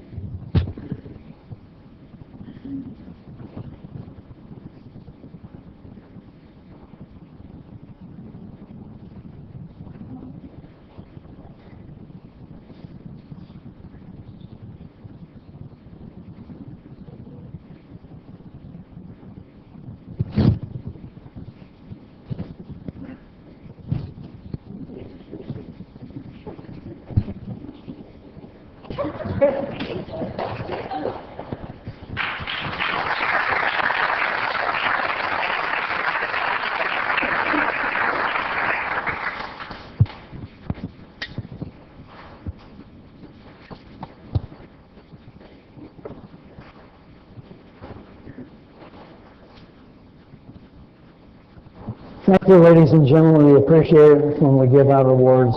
It takes some of your time away from you, but we want to honor certain people who do things for the city and for good causes. So thank you for that. With that, I will tell you this. If you're here for something, stay. If you've already been involved and you need to leave, now's a good time, and we appreciate it. With that, while people are leaving, I think I'll go back and say, could we have public communication off the agenda, please? And we'll have... Yes, we have 7 speakers wishing to speak on items off of the agenda. At this time, David Neidiger may come forward for 3 minutes. Good evening, David. Good evening, Honorable Mayor, members of the council. David Neidiger, I'm the President and CEO of the Oceanside Chamber of Commerce. Bye, guys. Some are leaving. Anyway, as I've come to you before, and you all know, the City of Oceanside is celebrating its 125th anniversary. And this is a great time for us. We have a lot of, have already had, and we're going to have some really fun, interesting, and neat things that are coming down the road. And I thought I'd kind of bring you up to speed on some of the things we're doing. First of all, I don't know whether you know it or not, I was kind of shocked when I discovered that the City of Oceanside already has a time capsule. Actually, they have 2, but actually they have 3 time capsules in the city. And some of you may not know where they are, and I thought I'd help you out a little bit with that. One of them is at Cesar Chavez, thank you, Cesar Chavez Park. Thanks, but that was my 3rd source. The other one was put in 1958. When the city was celebrating its 75th anniversary. And if you do the math, the city was incorporated in 1888. So 75 years from that would have been 1963. But the city of Oceanside decided to celebrate in 1958 because they went back and looked at the date that Andrew Jackson Myers first got the title to the deed to the city of Oceanside in 1883. So there's a little confusion then on when we were incorporated. However, we are in fact scheduled to open that time capsule that was put in 1958 in 2003. It's located in front of the old City Hall, which is now the Museum of Art. There's a plaque over there if you wanted to go over and find it. I thought it would be a great idea, since we are celebrating our 125th anniversary, to put yet another time capsule with items and things that are of interest for the community and bury it on July the 3rd, which is the date we're having a celebration down at the fountain for a celebration of the 125th with a birthday cake and 1,250 cupcakes and a whole bunch of people and some speakers. It's going to have a lot of fun. That's going to be on July the 3rd at 11 a.m., so make sure you all show up for that, free cupcakes. The other time capsule was buried in 1987, and it is located, I asked the city manager if we could dig it up and take it out now, but I don't think he would allow us, because it is in the bottom of a pylon on the end of the pier when they rebuilt the pier in 1988. So, yeah, I don't think that we're going to go after that one. I've contacted the Oceanside Unified School District, and I'm talking it up here today, of course, with folks, if items that we find might be of interest to place in the time capsule. It's not going to be all that big. It's going to be about 15 by 14 by 31 inches. If you have something that would be of import or something that, thank you, sir, that you'd like to let us know, and we would be happy to do that. The school district is going to be asking the students of what they would like to see in there, because they'll probably be the only people around in 25 years to when we open it back up again. So that's a lot of fun. I appreciate and the folks from DIAS, all of you that were mentioning about our event coming up next Saturday, Operation Appreciation. That's an event that's near and dear to my heart, and hopefully we'll be feeding about 5,000. We're expecting record numbers of troops down there, and I expect you all down there in your aprons and helping us serve the men and women of the services. So that'll be at 11 o'clock on Saturday morning. The other event on July the 13th, this is going to be a busy time for us.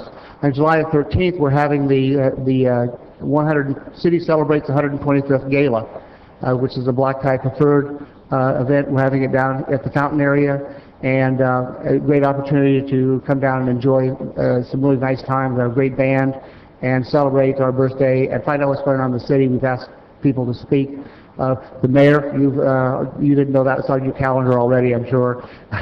And the school district, the hospital, the Museum of Art, the Mission San Luis Rey, all those organizations in town that help make us the wonderful place that we are. With that, I'd entertain any questions or not, and I'm out of here, and thank you very, very much. Appreciate it. And happy birthday, Oceanside. Where are you putting the time capsule? Oh, it's a secret. Yeah. At the end of I got confirmation that this afternoon the city manager is going to allow us to bury it in the courtyard right outside of the city community services rooms. I'm sorry, next to the library. There's that grassy area in there. We're going to be putting in there, and I was going to bury it 125 feet, and that's way too deep, and 125 inches is still 12 feet, and that's still too far. So maybe we'll do 125 centimeters to bury it down there. David, I think it's wonderful. I like the time capsule thing, unless it's buried at the end of the pier under a piling for the opening, but I think it's a great idea for us. Ladies and gentlemen, 125 years. I was in Vista the other day. They're celebrating 50 years for 125 years. It's a big deal. Thank you for being part of the city of Oceanside, and without the chamber and your involvement, we're really lacking. So I appreciate it, David, and things you keep bringing up, I appreciate it, and thank you very much. Thank you, Mayor. Howard LaGrange may come forward at this time. All right. Thank you.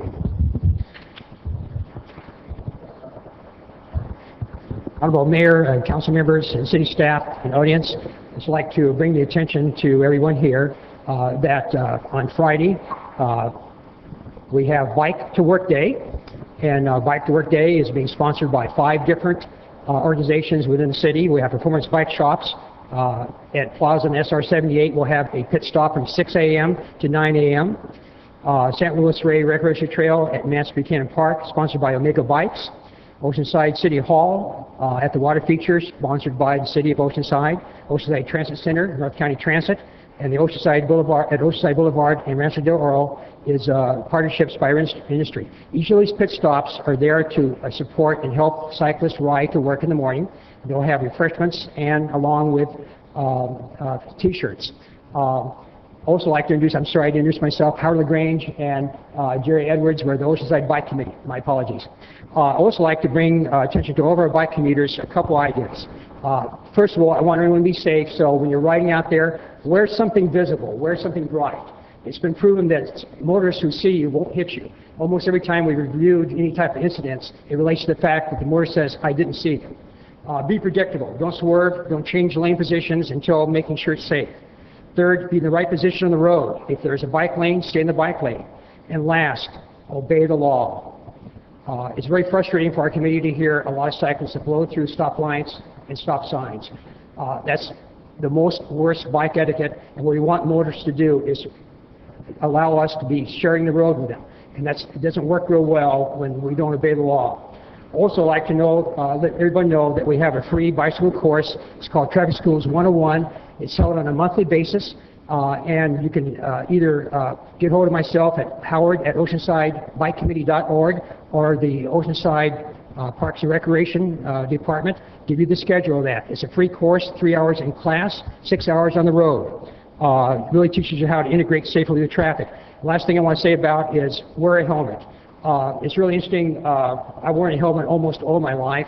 Another gentleman that's with our committee named Pete Penziers has probably ridden more 1,000 miles than anybody else I've ever known. And he made a comment the other day to me. He says, Howard, I've worn a helmet all my life, and I tell you, it only, out of all those times, only saved my life one time. That was it. And I said, Pete, I think it was worth it. So thank you very much. Wear a helmet, be safe, ride your bike on Friday. Thank you. Hey, Howard. Thank you.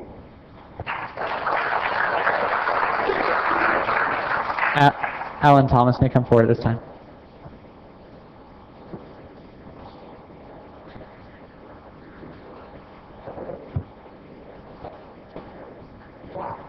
Gentlemen, how are y'all doing? Mayor Wood, distinguished City Council, we wanted to talk on a subject that's really close to all of us. My name is Emilio Mateo.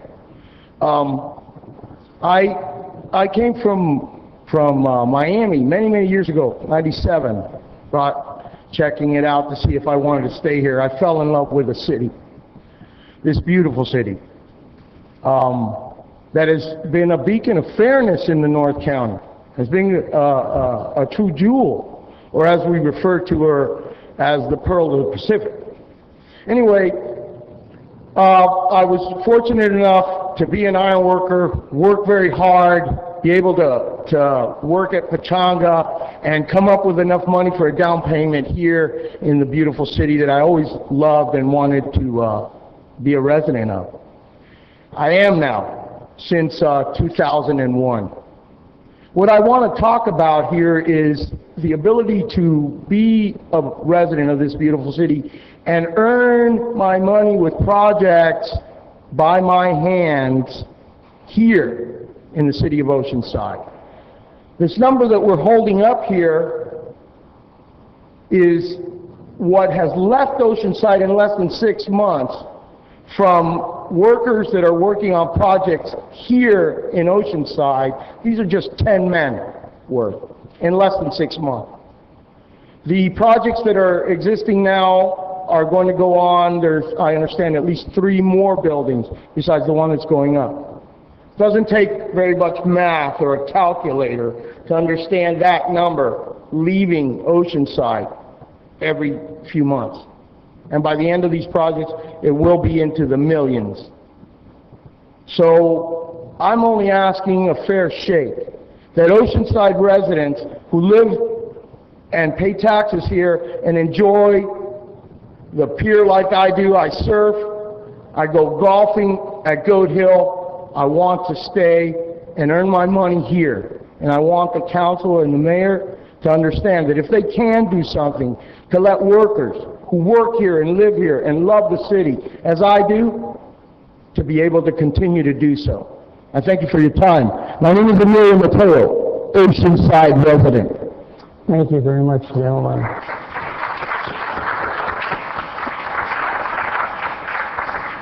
Hi there. My name is Ryan Bowler. I'm also a iron worker from Local 229 and an Oceanside resident. Talking on the same thing Emil was talking about, someone who'd been recently out of work and picketing the same job down the street here. It was very discouraging for me to be out of work and picketing this job when all these workers are coming in from out of state and taking all the money. So I would like to see what we can do about making something for future work that we have a local hire. Thank you, that's all. Thank you. Hello everyone, my name is Johnny Swanson. I'm with Ironworkers Local 229. Most of you guys might know me because I'm right there in the mornings holding a picket sign. For the last 6 months I've been out there every single day just watching how many guys have come from Arizona, watching all our money go from this project all the way down the 8 freeway, all the way down towards the east, you know. And I've talked to so many workers and I know exactly how much money they make because a lot of them have come forward because of the treatment that they got. None of us guys in that picket line are on strike. All of us guys that are on that picket line don't have jobs because they're outsourced. So we continue to hold this line and let you guys understand, let you guys be aware of how much money has been leaving the city. You know, and this is just 12 to 10 guys from doing the steel. Now with the concrete contractor, we don't know how much money they've taken out of here, but you know what, if you guys do the math, you guys see what we've seen. I've got 91 pages of notes that I've taken on this job site. Just by sitting there and watching and just being cool. You know, I've met the city attorney, I've talked to Esther, I've talked to the mayor, I've said hello to a couple of you guys when I come to City Hall. You know what, we respect you guys and we're just asking for a fair share to put people back to work here in San Diego County as well as Oceanside. So thank you for your time. Thank you. Hi, my name is Vlado Marjanovic. I'm a Oceanside resident. Came out here on vacation in 1987. Came to Carlsbad to visit my brother. Drove me through Oceanside. I said, wow, this would be a great place to live. 2000, I moved here. Been here ever since. Been with the ironworkers since I moved here. Raising a daughter right now here in Oceanside. I don't have to take my daughter to Arizona where the money's going. So if there's anything we can do to keep the money here, that's where I want to be. Thank you. Thank you.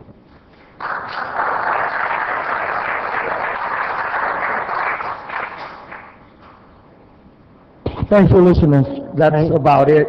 Thank you. Just want to keep Oceanside money in Oceanside, Mr. Mayor. I agree. Thank you, guys.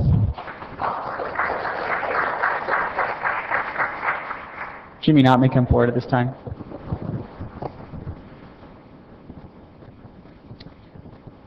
Jimmy Knott, 127 Sherry Lane.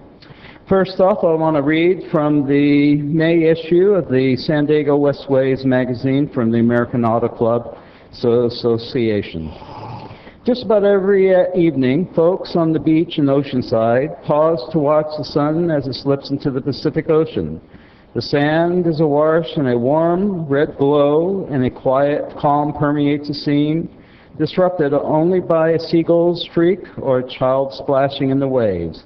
This summer, Oceanside will mark its 125th birthday with a community celebration on July 3rd, as well as an anniversary theme, and it goes on.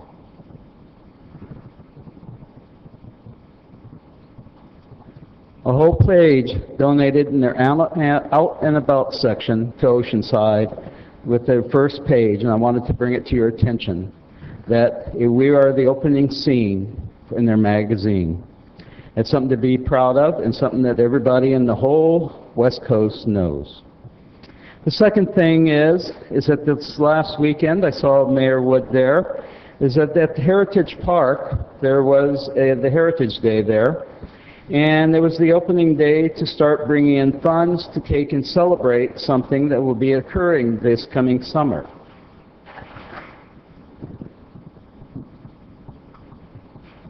And that is that every Sunday, starting on June 23rd through August 18th, there'll be a Sunday concert series from 4 to 6 p.m. And it's a whole variety of different types of music. not just one type, not rock and roll only, but Dixieland, as you can see.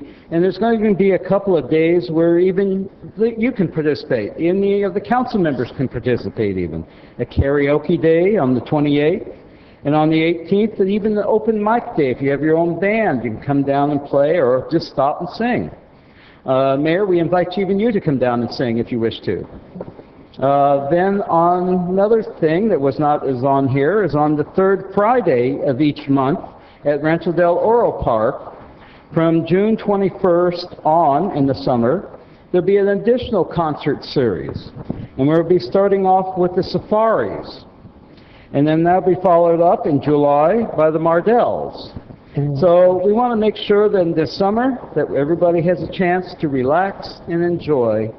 Come and participate and get kicked back and enjoy the evening, relax, bring your little chair, sit back and enjoy the music and enjoy the evening. Also, there should be some treats or something, some vendors. Enjoy that with us. Thank you. Diane Schrader may come forward at this time.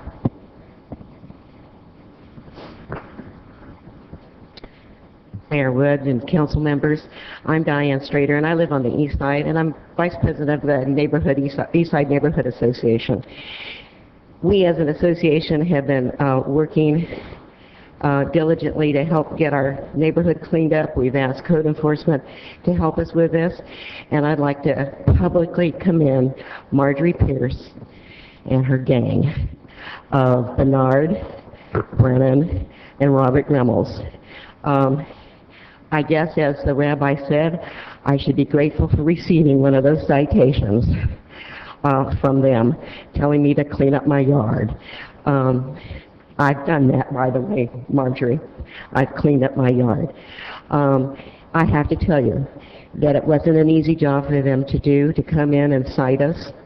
I talked to Robert, and he says, I was expecting a phone call from you 2 weeks ago. And I said, why? And he says, because we cited you. And I said, we've been asking you to do that. Not me personally, particularly, but if you do one, you got to do it all. And I have to say, for you who haven't been on the east side for a while, come over and look at what's happening there. It is really looking nice. And I know that we're only in phase 1. Robert Gremmels told me there's phase 2 to follow. So I'm not sure what that means, but I know that there is painting, there's front yards that are being cleaned up. I know that one of my neighbors has laid down concrete where he had a junkyard. I know that everything that is happening in the east side, Marjorie Pierce and her staff have been doing that, and I want to go on record publicly, because I'm sure they're getting lots of complaints, but I want to go how much I appreciate what they're doing, working with us, and I just can't say enough, because I know what's happening also is there's probably the opposite side where nobody is telling them they appreciate them. I do. Thank you. Can we have that back row stand up for us, please, Marjorie, Mr. everybody.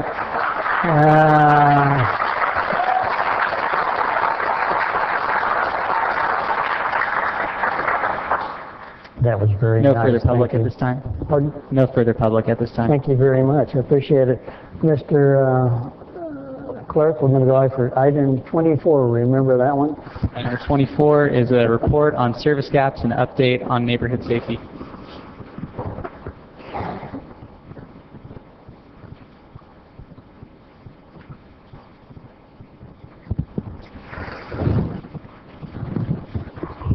Honorable Mayor, council members, I'll start from the beginning for those people who weren't here earlier.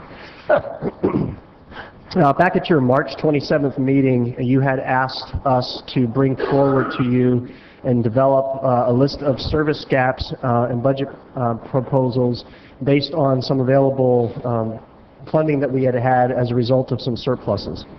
You also then had a joint workshop with the Oceanside Unified School District, which resulted in identifying a number of other alternatives for us to look at and prioritize for you. Based on that input and input from a number of residents and neighborhood groups, we have put together for you in your packet listing of what we feel as a priority should be funded, but we also recognize that unfortunately there's not enough money to fund everything. And as you heard both during that workshop and here at the council chambers, that as Brendan went through what the efforts of the Oceanside Community Partnership, where we are partnering with a significant number of outside entities, including the school districts and nonprofit agencies, we are just not, as a city, in a position to be responsible for everything. There are some things that those nonprofits and the school districts recognize and have been actively participating in to provide the community as well. In your packet you have a memorandum that goes into much greater detail, but what I will do is go through those items that we're recommending for funding. If you recall, Project REACH at Libby Lake is operating on a grant. That grant is expiring. They're looking for some gap funding to get through, hopefully what will be a grant awarded sometime next year. So that would be a one-time cost of $80,000. We are also recommending, with the establishing of Lifeline in the Crown Heights neighborhood, that they are looking for some funding for initial startup for their staffing. We're recommending that as a one-time fund as well. And then we're also recommending $40,000 to go in from CDBG funds that are available for capital expenditures, a strategic monitoring system. There will be locations throughout the community where those will be installed. We had identified a number of locations for a much higher amount, but given the limited funding availability, we will prioritize those through the police department and in coordination with our IT department. That amounts to about $153,000. You'd also asked for a recommended funding plan to be able to fund certain programs for a 2-year period.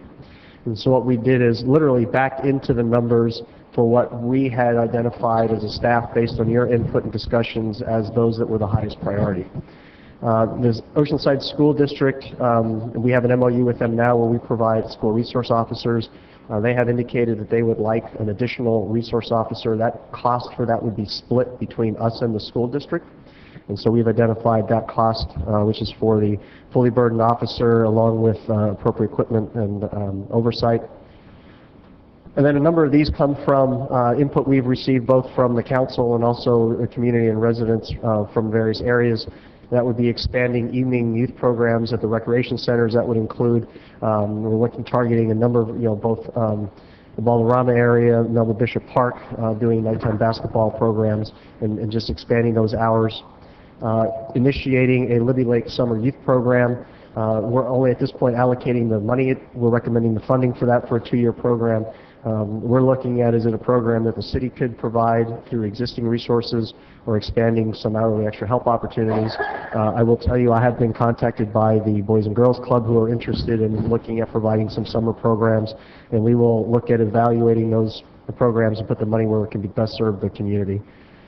We're recommending $2,500 to go to the Oceanside Community Safety Partnership for their faith-based outreach where they go into neighborhoods and host neighborhood activities.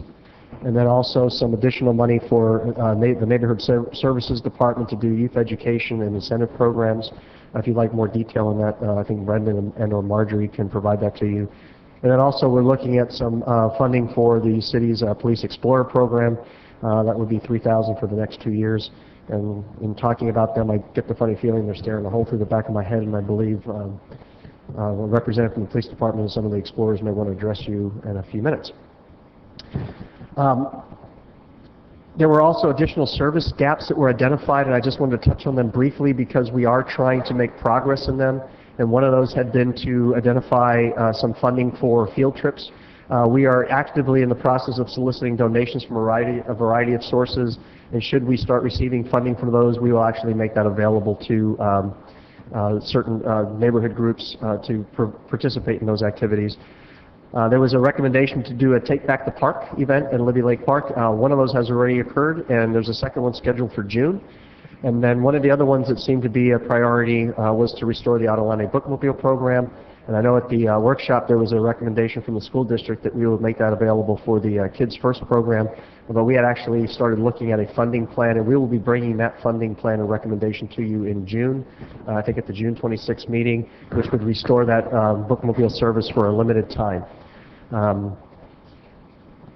Attached to that memorandum in your packet is a list of additional programs that were identified. Unfortunately, with the limited resources that you do have to fund those and fund any further ongoing programs, it would require us to either identify an alternate revenue source or some other reductions in other cost centers. So with that, that would conclude my presentation and recommendation, and we recommend you take input from the public. Mr. Weiss, could you introduce the sergeant here for the... Sure. This is Sergeant Regalado behind me, and I believe he wants to, he's got the gun, so he can do whatever he wants. Thank you, Mr. Weiss. Good evening, honorable council members. I'm Sergeant Steve Regalado, and I oversee our Explorer program. Currently, we have 18 members of the Explorer program, and 3 of them are standing behind me right now, and they would like to say a few words about the program and thank you for the support of our program. If I was a minor league baseball player, I would call these 3 young men and women behind me our prospects. So without further ado, I'll let them come. Thank you, Steve. Good seeing you, by the way. Thank you. Hi. Good evening. Good evening, ladies and gentlemen. My name is Sydney Chavez. I am a native of Oceanside. A little louder. Sorry. I was born and raised in Oceanside. I am currently enrolled in Cal State San Marcos, and I should be receiving my bachelor's in sociology by spring of 2014. This program has offered a lot of opportunities to me. I've been in the program for 2 years, and in that time I've promoted to cadet sergeant. This program has provided lifelong skills. It has provided me skills to become a police officer, just like commitment, dedication, and leadership. Also, with this program, I have learned that I truly want to become a police officer, and being part of Oceanside, the Oceanside Police Explorer program, I've learned that, and I really want to thank you guys all for the support. Thank you. Good afternoon, ladies and gentlemen. My name is Marcus Williams. I've been part of the Oceanside Police Explorer program for just about 5 months now. I can honestly say that it has changed me. As long as I remember, as I was a kid, I've always wanted to become a police officer. I didn't know the different steps it takes to become a police officer. Through this program, it showed me many different things: discipline, leadership, dedication, and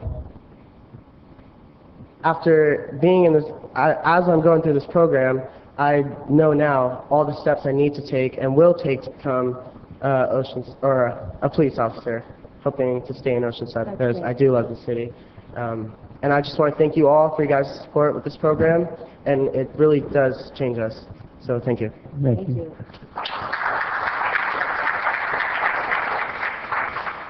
Good afternoon, ladies and gentlemen. My name is Dominic Laporta, and I was born in Oceanside in 1993. And I joined the Explorer program because I've always wanted to be a police officer, as well as Marcus. And my father was a police officer for Oceanside back in the day. And this program, it opened my eyes to what the police really do. You know, they're out there and they're serving the community in every way possible. And this program, it gets us out in the community. We're helping at events, and we get to see a lot of things that we wouldn't get to see if we weren't in the Explorer program. So from my experience, I've learned how to, be a leader, how to, perform certain functions in patrol, and it really means a lot that you guys are supporting us, and I appreciate that, and our Explorer program appreciates that as well. So thank you.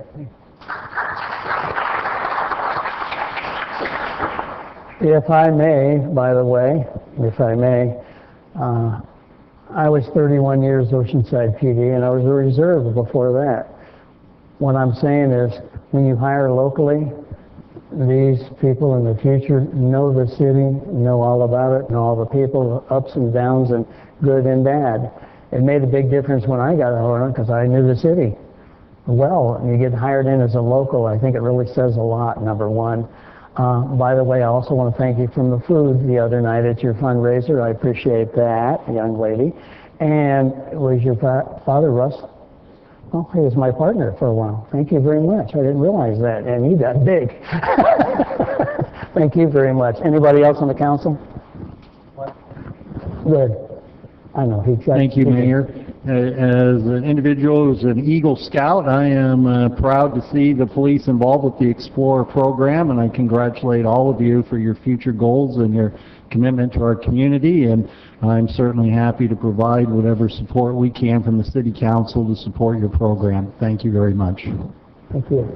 With that, thank you, and we'll go back to the public on the item we had. Thank you. David Garcia and Jose Alpizar can come forward at this time.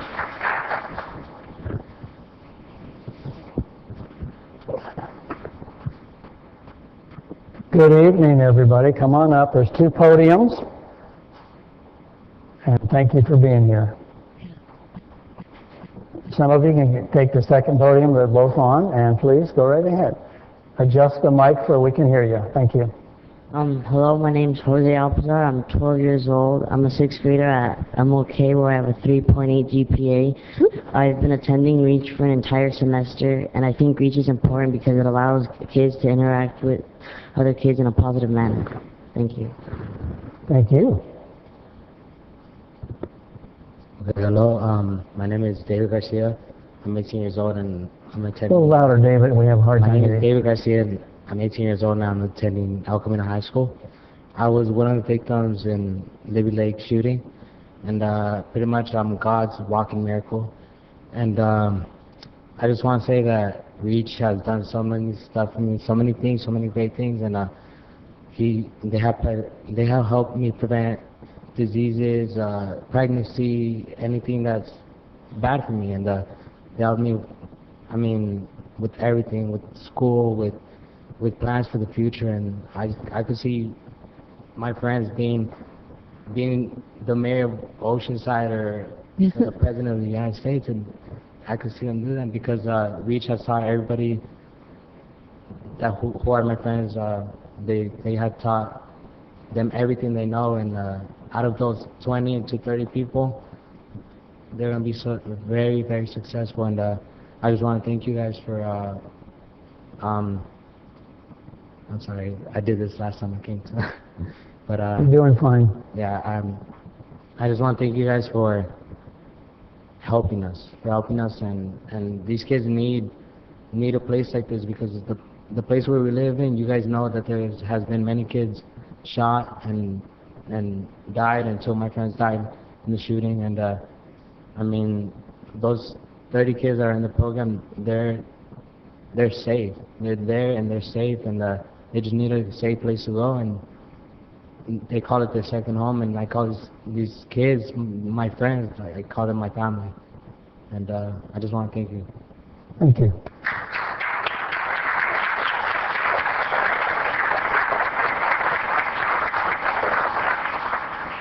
Ladies and gentlemen, it takes a lot of nerve to come here and speak in front of the whole city on TV and in person. I want to say thank you for coming out here. The thing that's so sad is that most people don't know where Libby Lake Park is. If they went there, they'd be shocked how beautiful it is. Beautiful park, a beautiful lake, and I appreciate that you understand that. It's something that is Oceanside and your neighborhood should be proud of. Did you want to speak now? Go right ahead. Jessica pulled me back over here. So my name is Jimmy Figueroa, and I'm the project coordinator of Project REACH Libby Lake. I'm also an Oceanside native, and I'm very proud of these students. They have inspired me. I've been with them for the past 3 months, and they just encourage me tremendously. Project REACH is a preventative program with preventative curriculum. We focus on academic assistance, employment, career readiness, healthy lifestyles, communication skills. It's become a safe haven for these students. As far as the preventative curriculum, we focus on gang prevention, teen pregnancy, and drug abuse. Like I said, and like David said, it's a family. It really is. And everything that's taken place back in that area, Project REACH has become a safe haven, but it's also become a center of hope, a center of encouragement. And there's bright things happening back in that program. And we thank you for the support that you've given us, and we encourage you to continue with the support and encouragement. Thank you.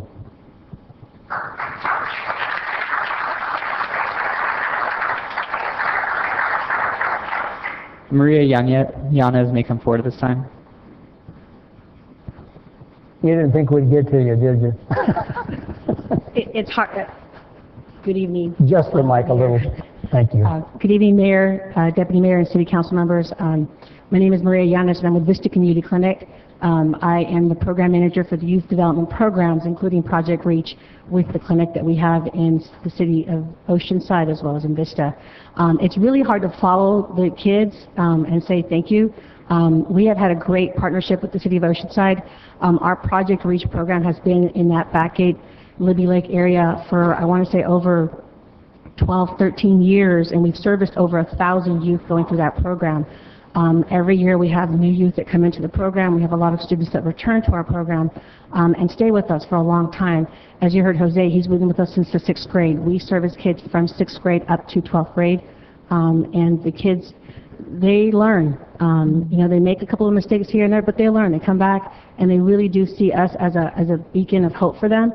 We try to open up their eyes to a lot more than just their neighborhood. We try to take them out of the neighborhood to see the things that they can accomplish, and we bring people into them to also show them those same things. So we love the partnership that we have with the City of Oceanside, not just for our clinics. We have 3 of them in Oceanside, here off Pierview, one on Horn Street, and then back in that Libby Lake Community Center itself.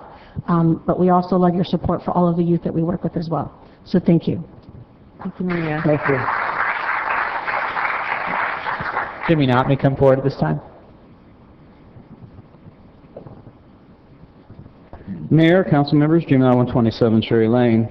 I'm glad that you concentrated, at least in part, onto the service gaps.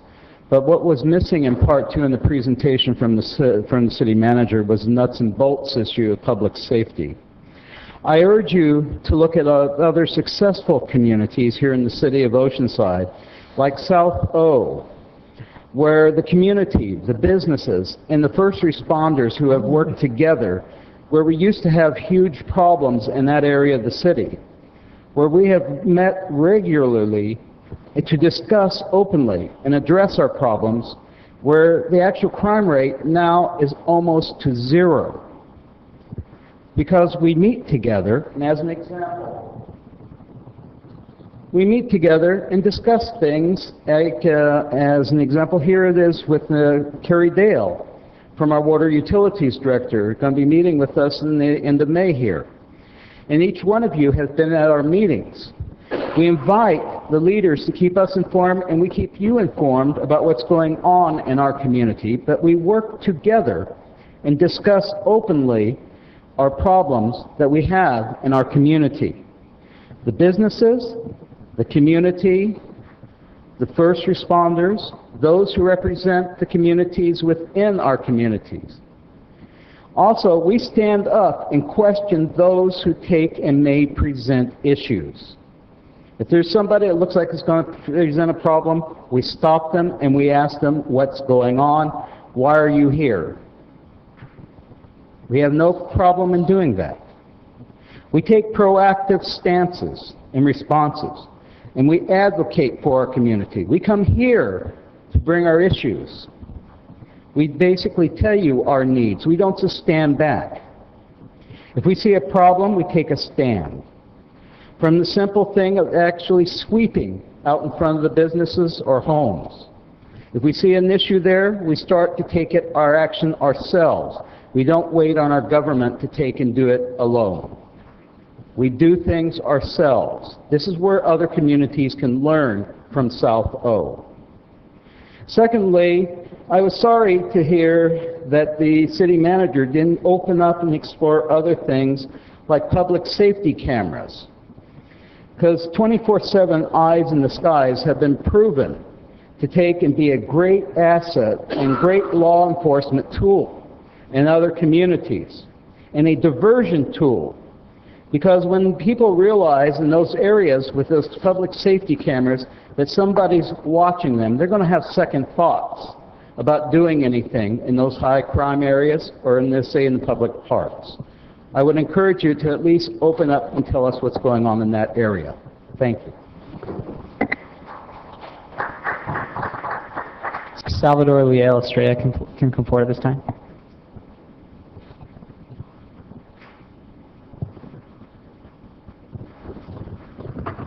Good evening. Good evening, Mayor, and good evening, council members. We know what's been going on the past 4 years in our city. We've been mostly pointing fingers at each other, mostly from parents to our law enforcement, to you, city council, on what's been going on the past 4 years. But if we look back and we just look at the mirror, I believe all of us are responsible for what's going on. And just like you said, and also how the city manager stated in his presentation, we can't put it all on you. There's community has to do work as well. And in our communities, and Libby Lake, Crown Heights, and Eastside, they're very different compared to South O. We know these communities are mostly Spanish-speaking families, and so sometimes they're not aware of what's going on, and we try to communicate information to them. And it's very hard for them to come to this room here and understand what's going on when it's in English. So you could say it's ignorance, but just trying our best to try to communicate the information to families so they could participate in. We don't just put this all on you guys, and also on nonprofits or law enforcement, so on and so forth. I believe if you do your part, community will do their part, and if we all do our part and we just all just come together and we just start pointing fingers at each other, then I believe that Oceanside will be a great city that would flourish. And I believe our investment in children, that's like the greatest investment you can do in the world, basically. You just can't cut a child's future like that and then invest and cut and invest and cut and invest. And once you cut, that child's life could dramatically change in a split second. And it's very hard to change a child's life after he committed a murder, after he committed an assault, after he went to jail, prison, 10 to 15 years to life. It's very difficult to change a child's life that's already been affected greatly. So all I'm asking is, you guys have your part, and we the people, the communities, we have our part, and we'll do our very best to fill that part, even though there's a lot of difficulties, barriers through these communities, language barriers, gang barriers. We'll do our very best to break those barriers, and then hopefully as a whole city, not as these communities, but maybe as a whole city of Oceanside, hopefully we'll see this violence deteriorate, and hopefully we don't have to be begging for these resources ever again. They'll just be there for the people and by the people, and that's all I ask for you. Thank you, and God bless Oceanside. Thank you, sir.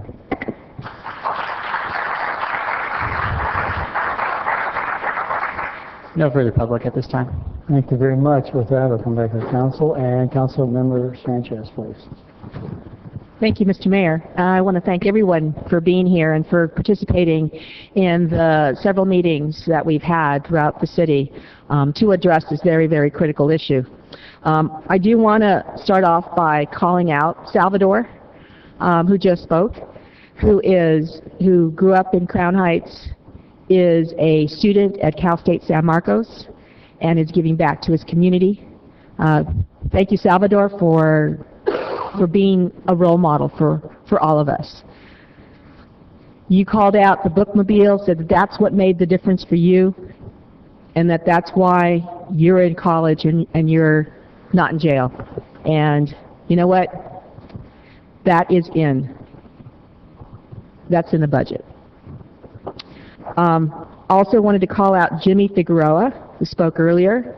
Jimmy went to Maricosta, then went to Berkeley, and now he is at Project Reach. He's giving back. And this, again, another phenomenal role model for our kids.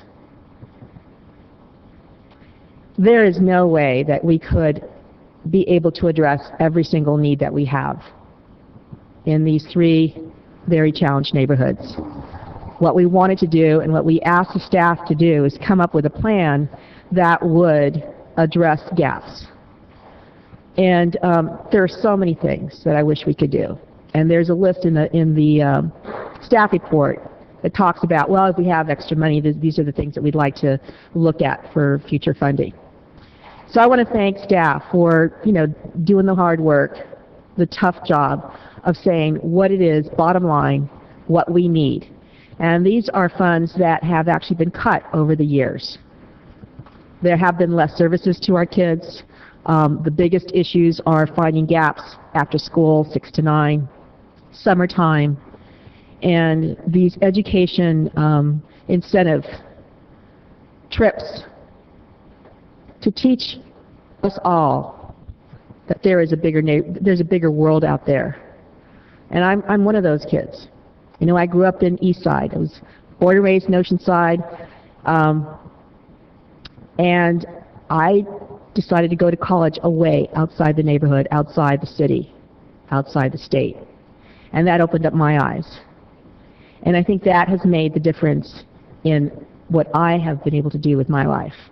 So, need much bigger, under $400,000 in 2 years. I do want to also add that we are, as a community, working on a resource fair in the fall at Laurel Elementary, working with Mayor Costa on that. So we're going to be doing that. And also, in September, there was a request that we work together, the 3 neighborhoods. And in September, we're doing Noche Mexicana, and all 3 neighborhoods will be participating in that. So I look forward to working with all of us together. I am going to move approval. Mr. Weiss, I believe there was a question about whether or not cameras were included. Oh, Mayor, council members, yes, we are including cameras as part of this recommendation. Okay, I am going to move approval. I think, I know it was a tough job, and I know that we all have our what we would like to see, how this money would go. Hopefully this will be, this is most of what we would like to do going forward in addressing these very, very critical issues. Critical because we just saw a young man who survived the shooting. So we know that these are life and death issues. There's no way of saying it. Sounds pretty dramatic, but it is what it is. And the best part of this is that we can make this difference. The Garcia family can go forward and can be successful. Now, I did get some emails. I want to acknowledge some emails that I got asking about the Marshall Street pool, and I want to assure you that we are, I've been talking to staff about trying to find funding for the Marshall Street pool. So, and I'm sure that, we as council members, and we've got this thing called the Brown Act, we can't talk to each other outside of the dais. I can only talk to one other person. It's a Sunshine Law Act, right? So that we can't, I can't tell you what we've been talking, haven't been able to get a chance to talk to the other council members, but we do want to make this the best place for our kids. And I'll say again what I said before, and that is every child should be able to walk down the street in any part of our city safely without any fear. And that is our goal, and we're going to meet that goal. Thank you. Second. Do we need to make a motion on this? I know, but because of the Thank you. I'll second it, or somebody else. I think Jack seconded. Thank you, Jack. I didn't hear you. I'm sorry. With that, Councilmember Feline, please. Thank you, Mayor. I certainly think we can all say these tragedies that have happened in our community have just torn at our hearts, and especially the more so since they've involved children. And, with the celebration of Mother's Day that we recently had, I can say that I was very fortunate to be raised in a wonderful home with a wonderful set of parents, had opportunities that have taken me places, and that not everyone in our community is so fortunate to be able to have that type of family environment or community to grow up into. And I think it's imperative that we do whatever we can as a city and support programs within the budgetary constraints that we have, they're going to have a chance to provide basically a rope to, basically be thrown out and rescue some people from, tragedies that might otherwise take place. And I thank the staff for putting together these recommendations. I thank, members of the public who've participated in our meetings. And once again, remind everyone we had a wonderful meeting with the school board for the Oceanside Unified School District, joint city council meeting with them, and everyone was committed to doing what we can to make our, all our community a great place to live and have opportunities for all our children to grow up and reach their full potential. I do have a question for the city manager when he's done here, but sorry to put you on the spot. But the two things that stand out in terms of the majority of the expenditure, the Project Reach and the school resources officer, and whether yourself or a member of the staff you think is more appropriate for the benefit of the public, can you explain in more detail which each of these programs are and how they will help address some of the issues we're trying to address? Sure. What I would do is have both either Marjorie or Brendan talk about the Project Reach, and then I'll actually have the police chief give you some overview about the school resource officer. I think part of during the joint meeting with the school district, you did hear a little bit about the school resource officer program and how it works, and I'll have the chief address that for you. Thank you. Staff, thank you. Don't forget to turn the mics on. Good evening, Mayor and Council members. The Project Reach program is currently funded through our CalGRIT funding. It was funded through June 30th. They've actually been able to stretch their funding to go through August 30th. We have no further funding identified for that program. We have a chance to apply for funding which would begin in January next year, but we can't take the chance that we would get that funding. It's possible that that's additional CalGRIT funding, but it's possible they may tell us we can't apply this year, because we've actually received the grant 3 straight years. The year in between, they actually told us that year that we couldn't apply, but then they came back to us and told us we could, I think because we actually do pretty well with using our money and with our results. But there is no guarantee that this year we'll be able to apply for the funding, and Reach is too critical a program in that area to lose. We will still apply if they let us. If so, that would enable us to do additional programming. Like we would probably have about an extra 40,000 because we'd save half a year of Reach programming. So it would allow us to do other programs in that area. But what does the program actually do? It's actually, well, I could have Maria Llanes explain the whole program, but it's a prevention program. It really focuses on education. It focuses on job development, job skills. It really gives the kids a lot of incentive to move forward and to head towards a positive life. Also has prevention aspects as far as,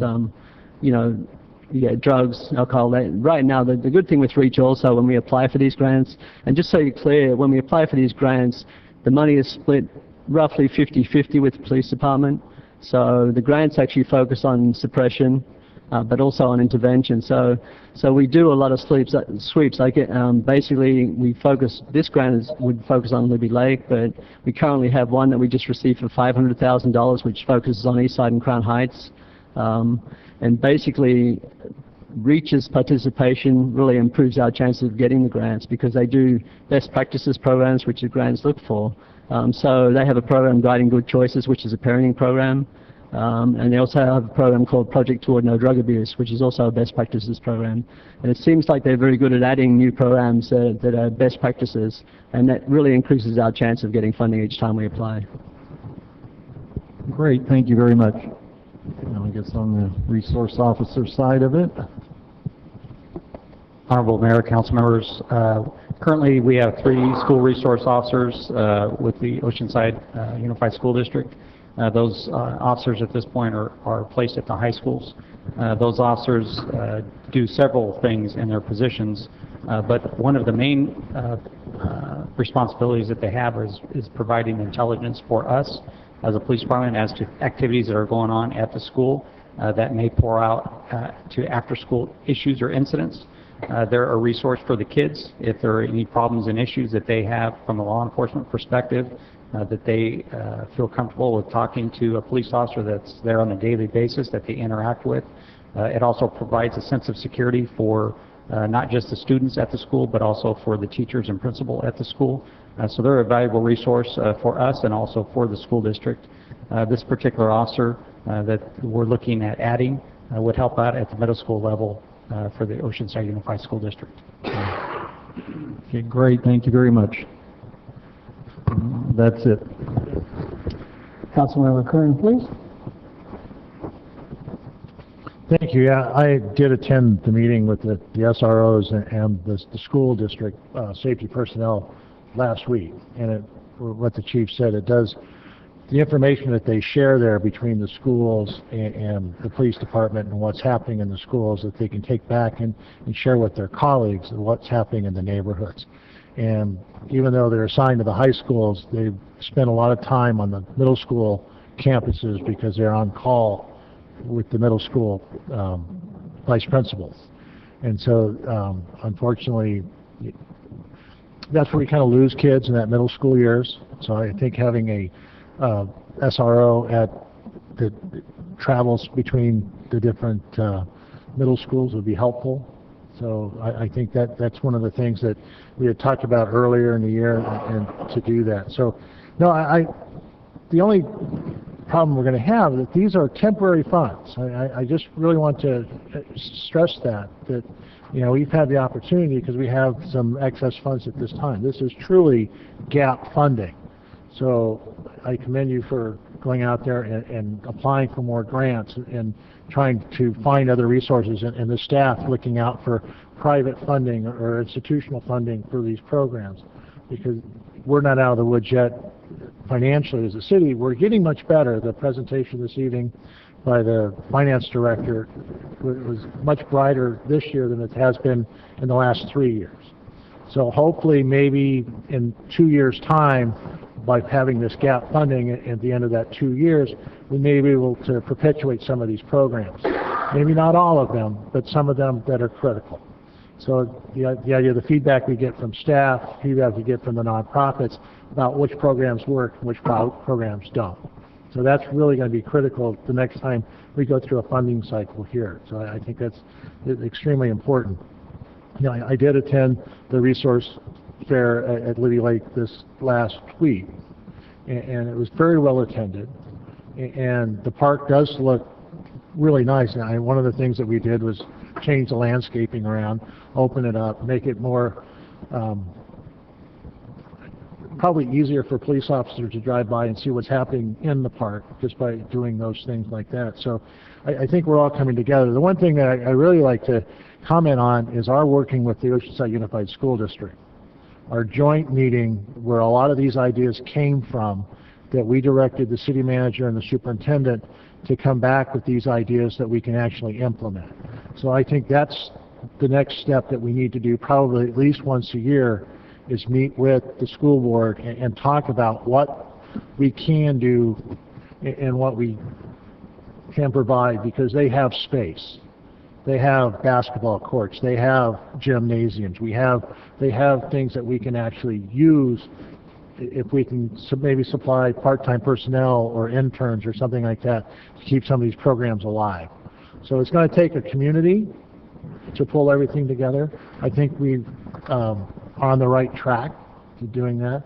I'd like to commend the city manager for coming back with these lists of recommendations, and the idea that we actually do have an idea of going out there and identifying some other sources of money. And Brendan, I am going to be very sad to see you go. I know that you're a short timer now, and the work that you've done for the city over the last few years has just been tremendous. I don't know how we're going to replace you, but I thank you for everything you've done for the city. I really have to say that now. Thank you. Thank you. Councilmember Feller? Thank you. Apologize for coughing. The one-time costs are, you know, the Project Reach is a gap measure, as I understand it, one time.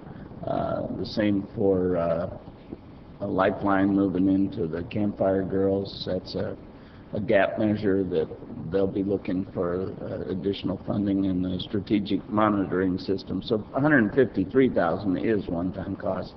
The ongoing is of some concern, but you know, I think the presence of enforcement, law enforcement in the schools is, unfortunately, we're not,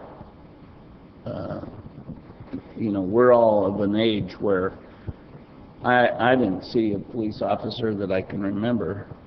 He might have been tracking me, but until I was in my late teens. So you know, they weren't visible to me, and I think in our community that's an important piece of the puzzle.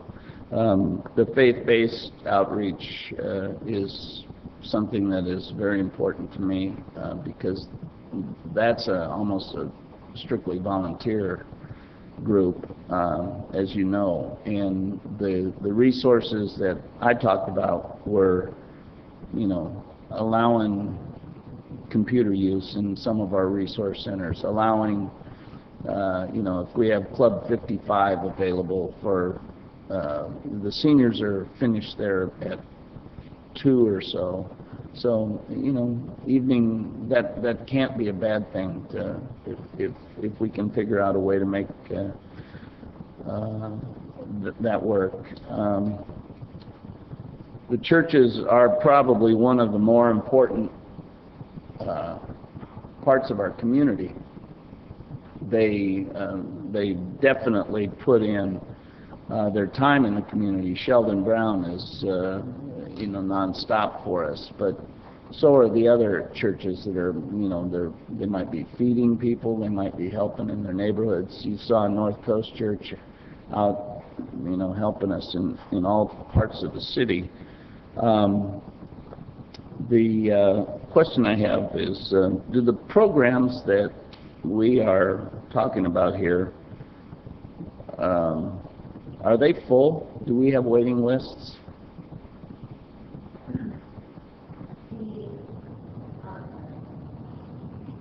The program at the Crown Heights Resource Center has about 30 or 40 kids on a waiting list, and that's why it's so important for them to open the campfire facility as soon as possible. I don't know if there is a waiting list because there's a flow through the Teen Reach program, and the the youth program doesn't exist right now in Libby Lake, but there is an after-school program that the Boys and Girls Club operates, and there's about 120 participants in their program, and we're hoping, and we've heard rumors that there has been some funding allotted for them to continue with the summer program, which sounds very appealing because they already have 120 kids that they're servicing, and it could be a great continuation for them. So there's not a waiting list as far as I know at the school, but I'm not sure about that. The thing that probably strikes me the most is, like Jaime was, he grew up in a pretty rough situation and turned great. I mean, I know the story and I've followed him, but and I don't know Salvador, but and I know Esther Sanchez. Esther Sanchez had her parents probably pushing her to do better. Same with Salvador. I'll bet you, you know, the parent was there. And most of these success stories have the parents standing tall. Jaime's not one of them in this case, but you know, the thing that I think is most important is and I hope it's the greatest learning tool that we've had from these latest serious actions, is the parents are, you know, they have to fill the gap. It's not the city's responsibility to be parents. We do fill in with these programs, and you know, probably had my own too much freedom as a young guy, but, you know, I got whipped if I did it wrong. So parents need to, you know, there's not good excuses for parents not to participate in their child's life. We need to be a backup for those people, I think, that might be missing, you know, parents in the home, but and are allowed to run free. But it comes back to me that way, that the parents have to be part of this, and you know, so, and I think Lifeline has talked about their program as far as educating parents. You know, if it takes education to teach them how to be a parent, I think that's something that's a good outcome here. So I'm glad that we do have other areas that need, you know, concern. I mean, Martin Luther King Park is a thug's heaven as far as at the skate park, and I've talked to the city manager and chief about that. Right now, that's a bad place, influence on children. And so, I mean, there's other places like that. In Marshall Street Pool, that are the park is kind of a dog park, essentially, where they, you know, if you want to step in it, you can go to Marshall Street Park. So there are lots of concerns about areas in our city, but the main ones are the three that have been mentioned. I mean, you got thunder on both sides of the freeway that needs attention as well. So we'll keep working on it, and I appreciate all you've done this time to bring forward some gap funding here. So. Please vote.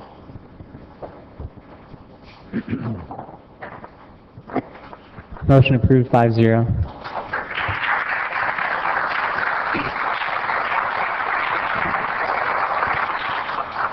Mr. Clerk, what?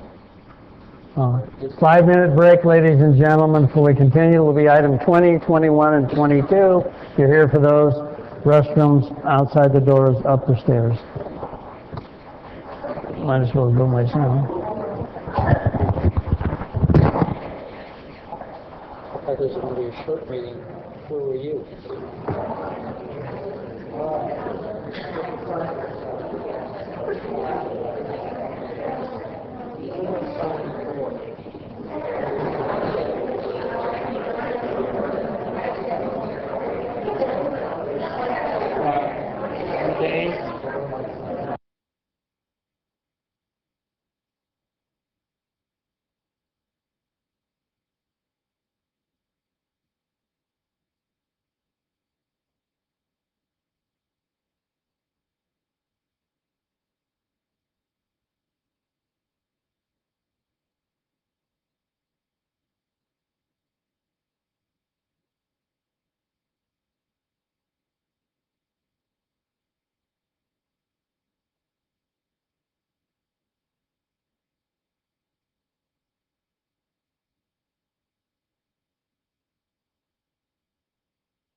Thank you, ladies and gentlemen. Welcome back. Mr. Clerk, item number 20, please.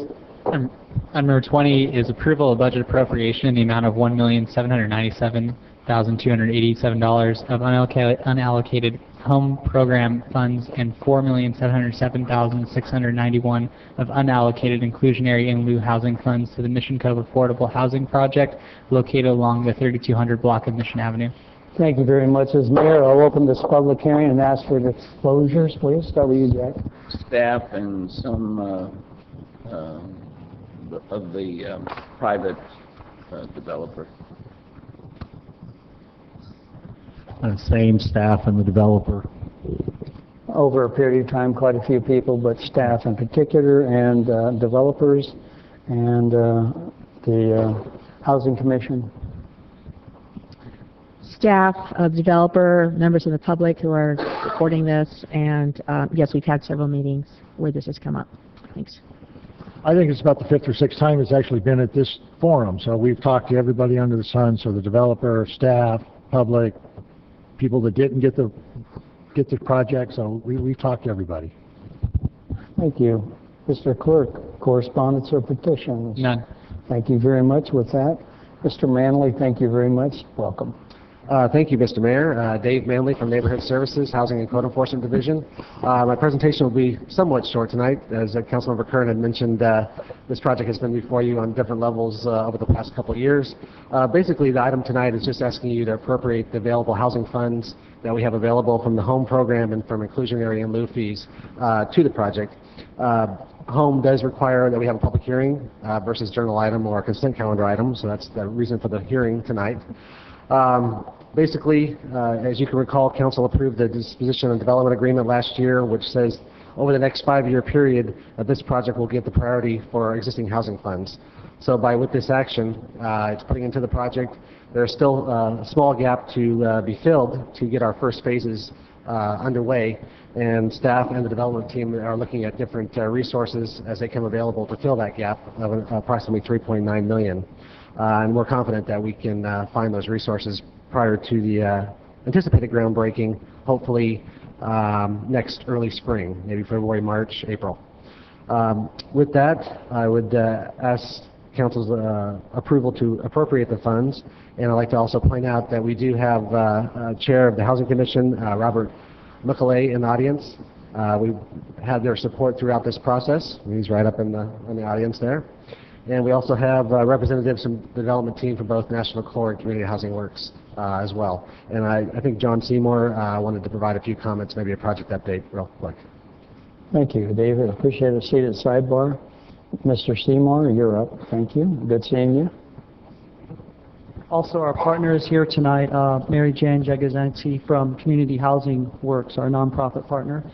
I'm John Seymour from nonprofit National Community Renaissance, and we've been in business now for 20 years. We own, operate, and manage, as you know, about 10,000 units, 2 apartment home communities here in Oceanside.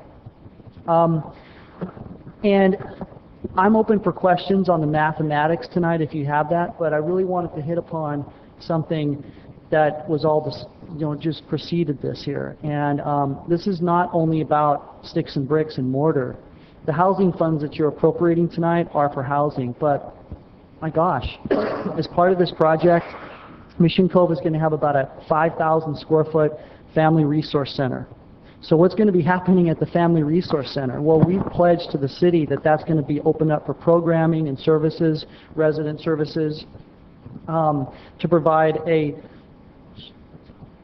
long list of resident services. I'm not going to go into it, but a lot of it has to do with youth development, science, technology, and math, free, low-cost after-school programs, et cetera, all leading to family self-sufficiency and growth and development of our youth, not only for the residents on site, but also for the outside community. So that's going to be a large part of this program here. We anticipate, if all goes well with Planning Commission, to break ground, like David said, first quarter of next year on the infrastructure. That's phase A. And then we would be able to apply for our tax credit financing for phase B. That's the first 90 units of the Family Resource Center, the amenities to the whole project, as well as the 10,500 square foot of retail. And then we will be able to go into our second family phase of 60 units with our subsequent tax credit application. And we would be delivering a pad to Community Housing Works for the vertical construction of their 138 units of senior and special needs with veterans. So that's my very short presentation tonight. If there's any questions, I'm here to answer them, but the project is moving along as swiftly as it can at this point in time. Thank you. Thank you, John. Honorable Mayor, Council members, and staff, I'm Mary Jane Jagodzinski of Community Housing Works. Actually, in our audience tonight, I'd also just like to acknowledge Rosemary Strabrawa, who is our Senior Vice President of Asset and Resident Services, and this is a very important day. You looked at a time capsule earlier, and it made me think almost about milestones and where we are today, and it really feels like a very big day is here. This council showed foresight years ago in seeing the need to provide additional homes. I'm not calling it units or housing, homes for people that need it, for younger families with children and for seniors. And you bought the land. And you had the dedication of doing it right and doing a vision plan, working with the community.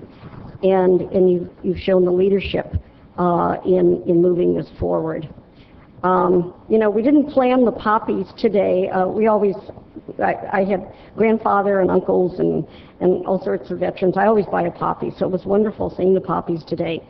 But it calls to mind the need for homes for our veterans, young and old. Tomorrow I'm at the Urban Land Institute, which is a national group which has a conference in San Diego. And I'm on a panel actually talking about San Diego a bit.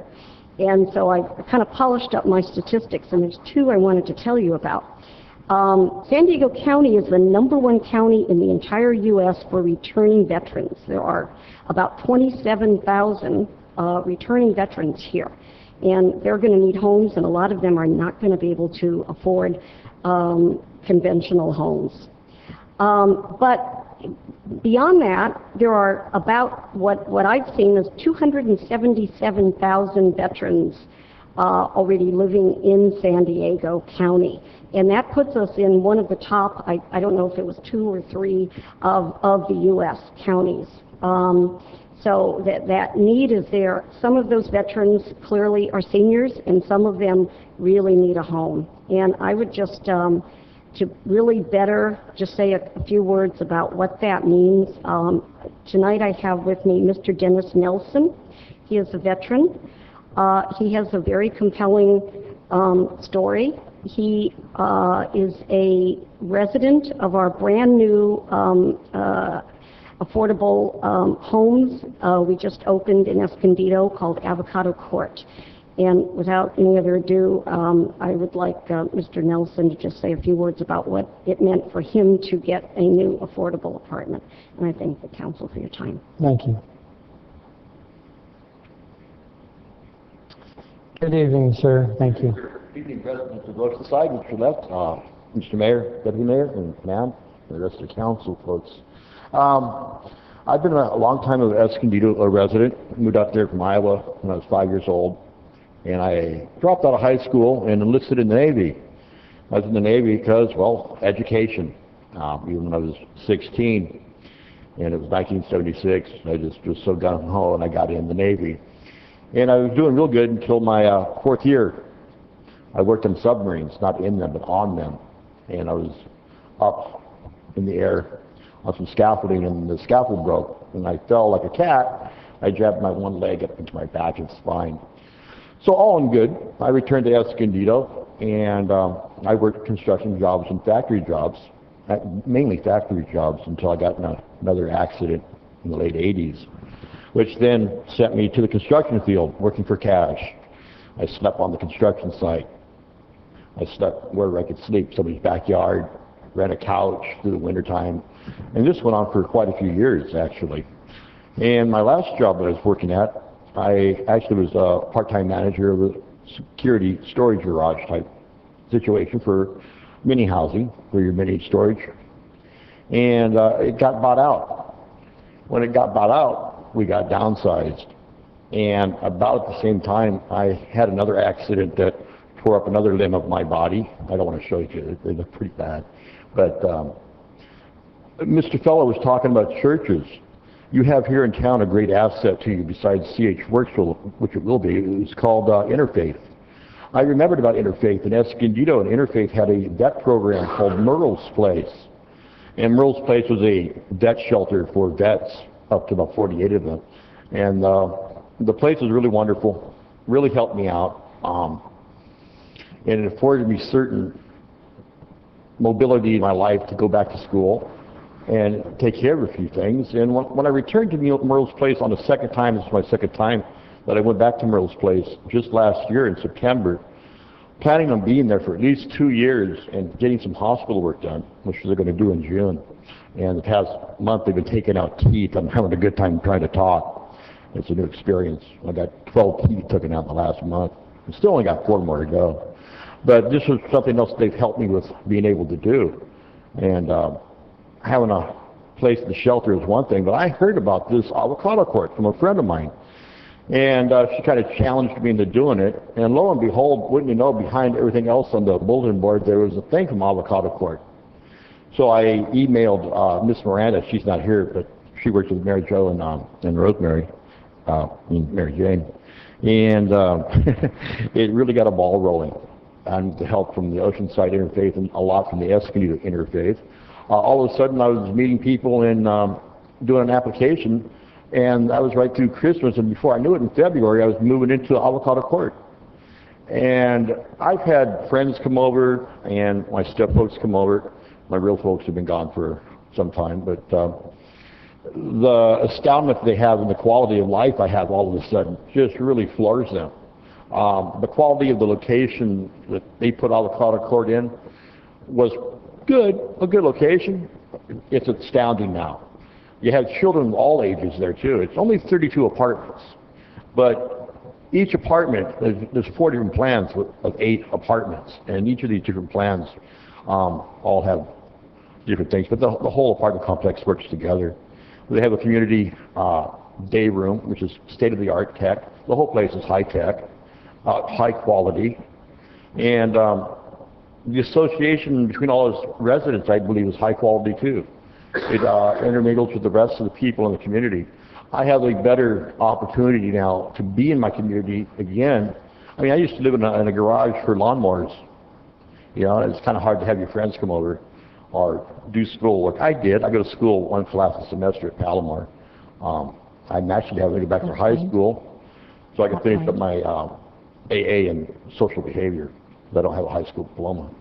I need you to wind it down for me, thank you. Sure. And it's just a lot of opportunities. The opportunities are great, and the people that work for that place are real special. They really have done a great job for me. So I just wanted to leave you that idea, and have a good evening. Thank you, sir, I appreciate it.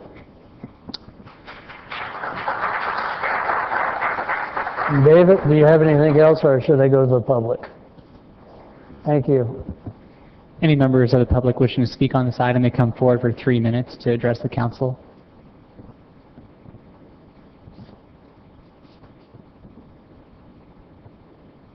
Hi, Elaine, how are you doing? Well, thank you. Mr. Mayor, I hope you're well. Hold your mic down some, will you? Oh, yeah. So I can hear you better. So short. There we go. Maybe better? Yeah. Yep. My name is Elaine Sauter, and I live at La Mission, and I'd like to read the following piece regarding the property being built, hopefully across the street from me. We are your sons who enlisted, fought in Afghanistan and Iraq, were last asked to return there a second and third time, and came back disabled to an economy that asked, "What are your marketable skills?" We are your brothers who fought in Iran, suffered through dust and murderous heat, woke up in hospitals, and came back to a rental market that says, "Sorry, you don't meet the financial requirements to rent here." We are your fathers who did a tour in Vietnam, suffered through Agent Orange, saw our best friends die next to us in the pouring rain, and came home to a culture that asked, "What were you doing in Vietnam anyway?" We are your mothers who raised you, stood up for you when you lost your job, your marriage fell apart, or when your kid was arrested for a DUI. Sometimes we supported you when there was no child support. And at the end of the month, we're figuring out whether to pay the electric bill or the phone because we can't do all of it.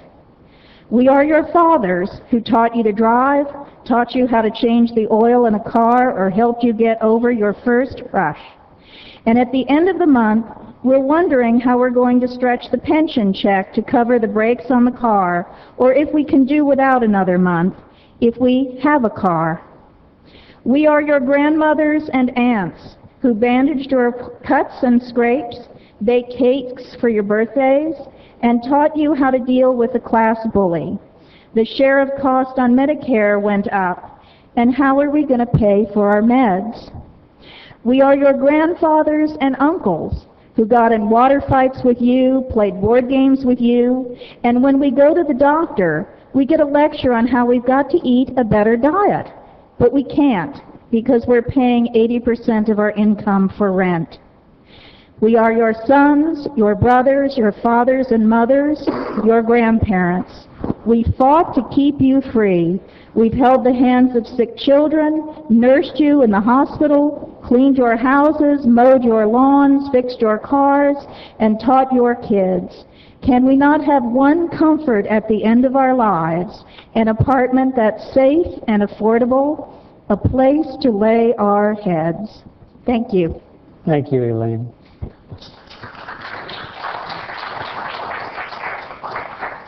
Any other members of the public wishing to speak on this item may come forward at this time.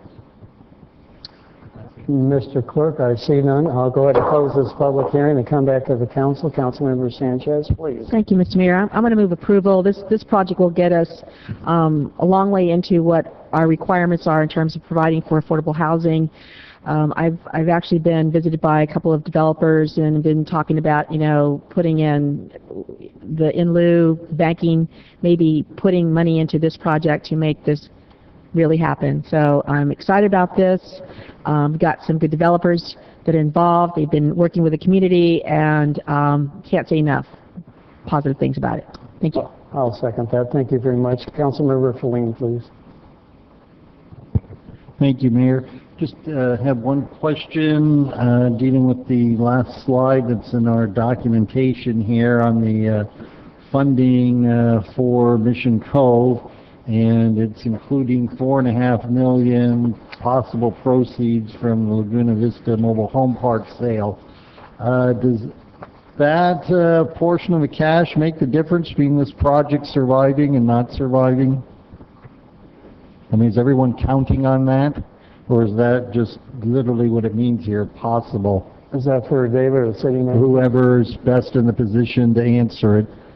Whether they need it or not, I think I'd have to rely on the developer. However, you had previously indicated that you were looking at some options in regards to the proceeds.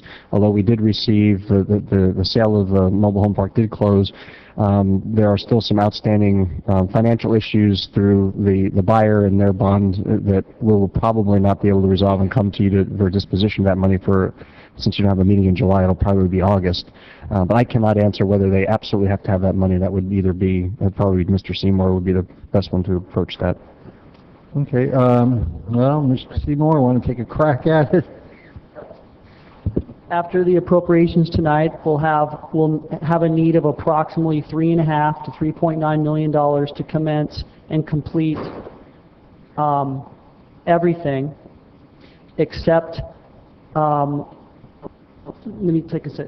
After the appropriation tonight, we'll have a gap of $3.5 to $3.9 million. Once we get that in hand, we'll be able to commence Phase A, B, and D. That's everything, with the pad delivered to Phase C. Phase C can't go unless there's additional funds.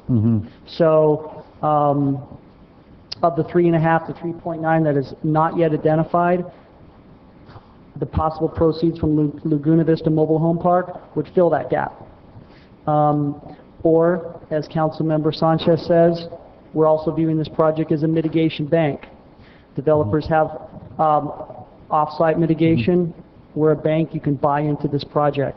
So even after tonight, there is still a funding gap, but we're going to be reducing costs, we're going to be bringing in equity, but those proceeds would help get this project going sooner. That's the bottom line on this.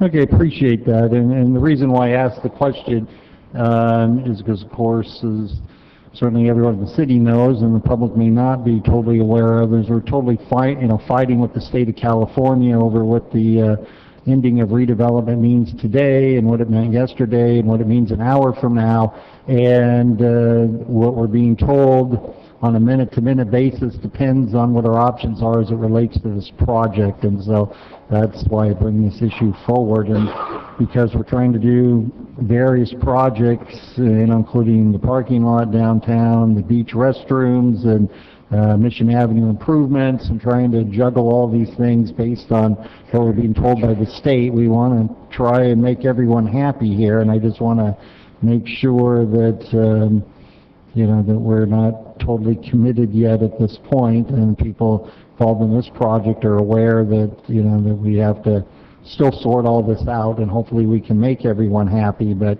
it depends on what level of cooperation we get from the state. But I will certainly be supporting the motion tonight. Thank you. Thank you. I have no other speakers on this. There's a motion on the floor. Please vote. Motion approved, 5-0. Thank you very much, ladies and gentlemen. I appreciate it. Good night. Thank you for waiting around. Mr. Clerk, when you have the opportunity, 21, please. Item number 21 is adoption of resolutions confirming the diagrams and assessments for fiscal year 2013 through 2014 for 10 of the city's landscape maintenance districts: Del Oro Hills Assessment District, Guajome Ridge Assessment District, Mar-a-Lago Highlands Assessment District, Mission Meadows Assessment District, Peacock Hills Assessment District, Rancho Hermosa Assessment District, Santa Fe Mesa Assessment District, Sunburst Homes Assessment District, Sunset Hills Assessment District, Vista del Rio Assessment District, and ordering the assessments to be levied for fiscal year 2013 and 2014. Could you go over that again, please? I'm sorry. It's getting late. As mayor, I'll open this public hearing and ask for disclosures from council members, please. No contact. None. None. Staff. Staff only. With that, any correspondence or petitions? None. Thank you very much. Was that Doug? Good evening. Good evening, Honorable Mayor, members of the City Council, Doug Eddow, Real Estate Manager, City of Oceanside. Tonight, staff is recommending adoption of resolutions confirming the diagrams and the assessments for the above-mentioned Landscape Maintenance Assessment District. These are 10 of the 11. I'll be bringing forth the 11th in a few minutes. This is the annual renewal in order to confirm and assess or levy the assessment.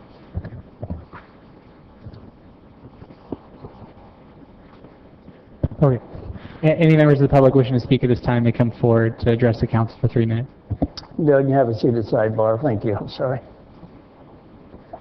The crowd is rushing towards the podium. I don't see anyone. can see that. Anyhow. Okay, well, anyhow, I'm going to tell them I see none, so I'll close the public hearing and come back to the council. Thank you very much. Councilmember Sanchez, please. Thank you, Mr. Mayor. Move adoption of the resolutions. Thank you. We have a second. Any speakers? I see none. Please vote. You have to do anything? Motion approved 5-0. Thank you very much. Mr. Clerk, at your convenience, 22. Item number 22 is adoption of a resolution confirming the diagram and assessments for fiscal year 2013 and 2014 for the Douglas Park Landscape Maintenance District and ordering the assessments to be levied for fiscal year 2013 and 14. Mr. Mayor, I have to recuse myself on this on the advice of our attorney, since I own property within the district. Thanks, sir. If you will remove yourself from the dais, thank you very much. With that, I'll go ahead and open the public hearing and request disclosures from the council members. Not going to have a presentation? No. I move adoption. I haven't got that far. It's disclosure time. I haven't talked to anybody. None. Staff. Staff. Thank you very much. With that, I do know somebody that lives in that district, though. Can I get out of this, too? Mr. Clerk, correspondence, petitions, none. Thank you. Back to Doug. Long time no see, Doug. Good evening, Honorable Mayor, members of the City Council. This is the 11th of the LMAD, Landscape Maintenance Assessment District for Douglas Park. Again, I'm asking Council to adopt resolutions to confirm the diagrams and the assessments and the levy assessments for Douglas Park. Any members of the public wishing to speak on this item may come forward at this time. I do not see Don't push and shove. There are two podiums. Thank you. Mr. Clerk, I see none. I'll close. Come back to the council. Councilmember Sanchez. Thank you, Mr. Mayor. Move adoption of the resolution. Second. Thank you. Any comments? Ladies and gentlemen, please vote. Motion approved 4-0. Mr. Kern, you can come back, sir. I don't doubt it. We're done. Yeah, anyhow, I want to thank the rest of the people left in the audience. I will adjourn to Wednesday, June 5th, 2013 at 2 o'clock this location. Be safe. Good night.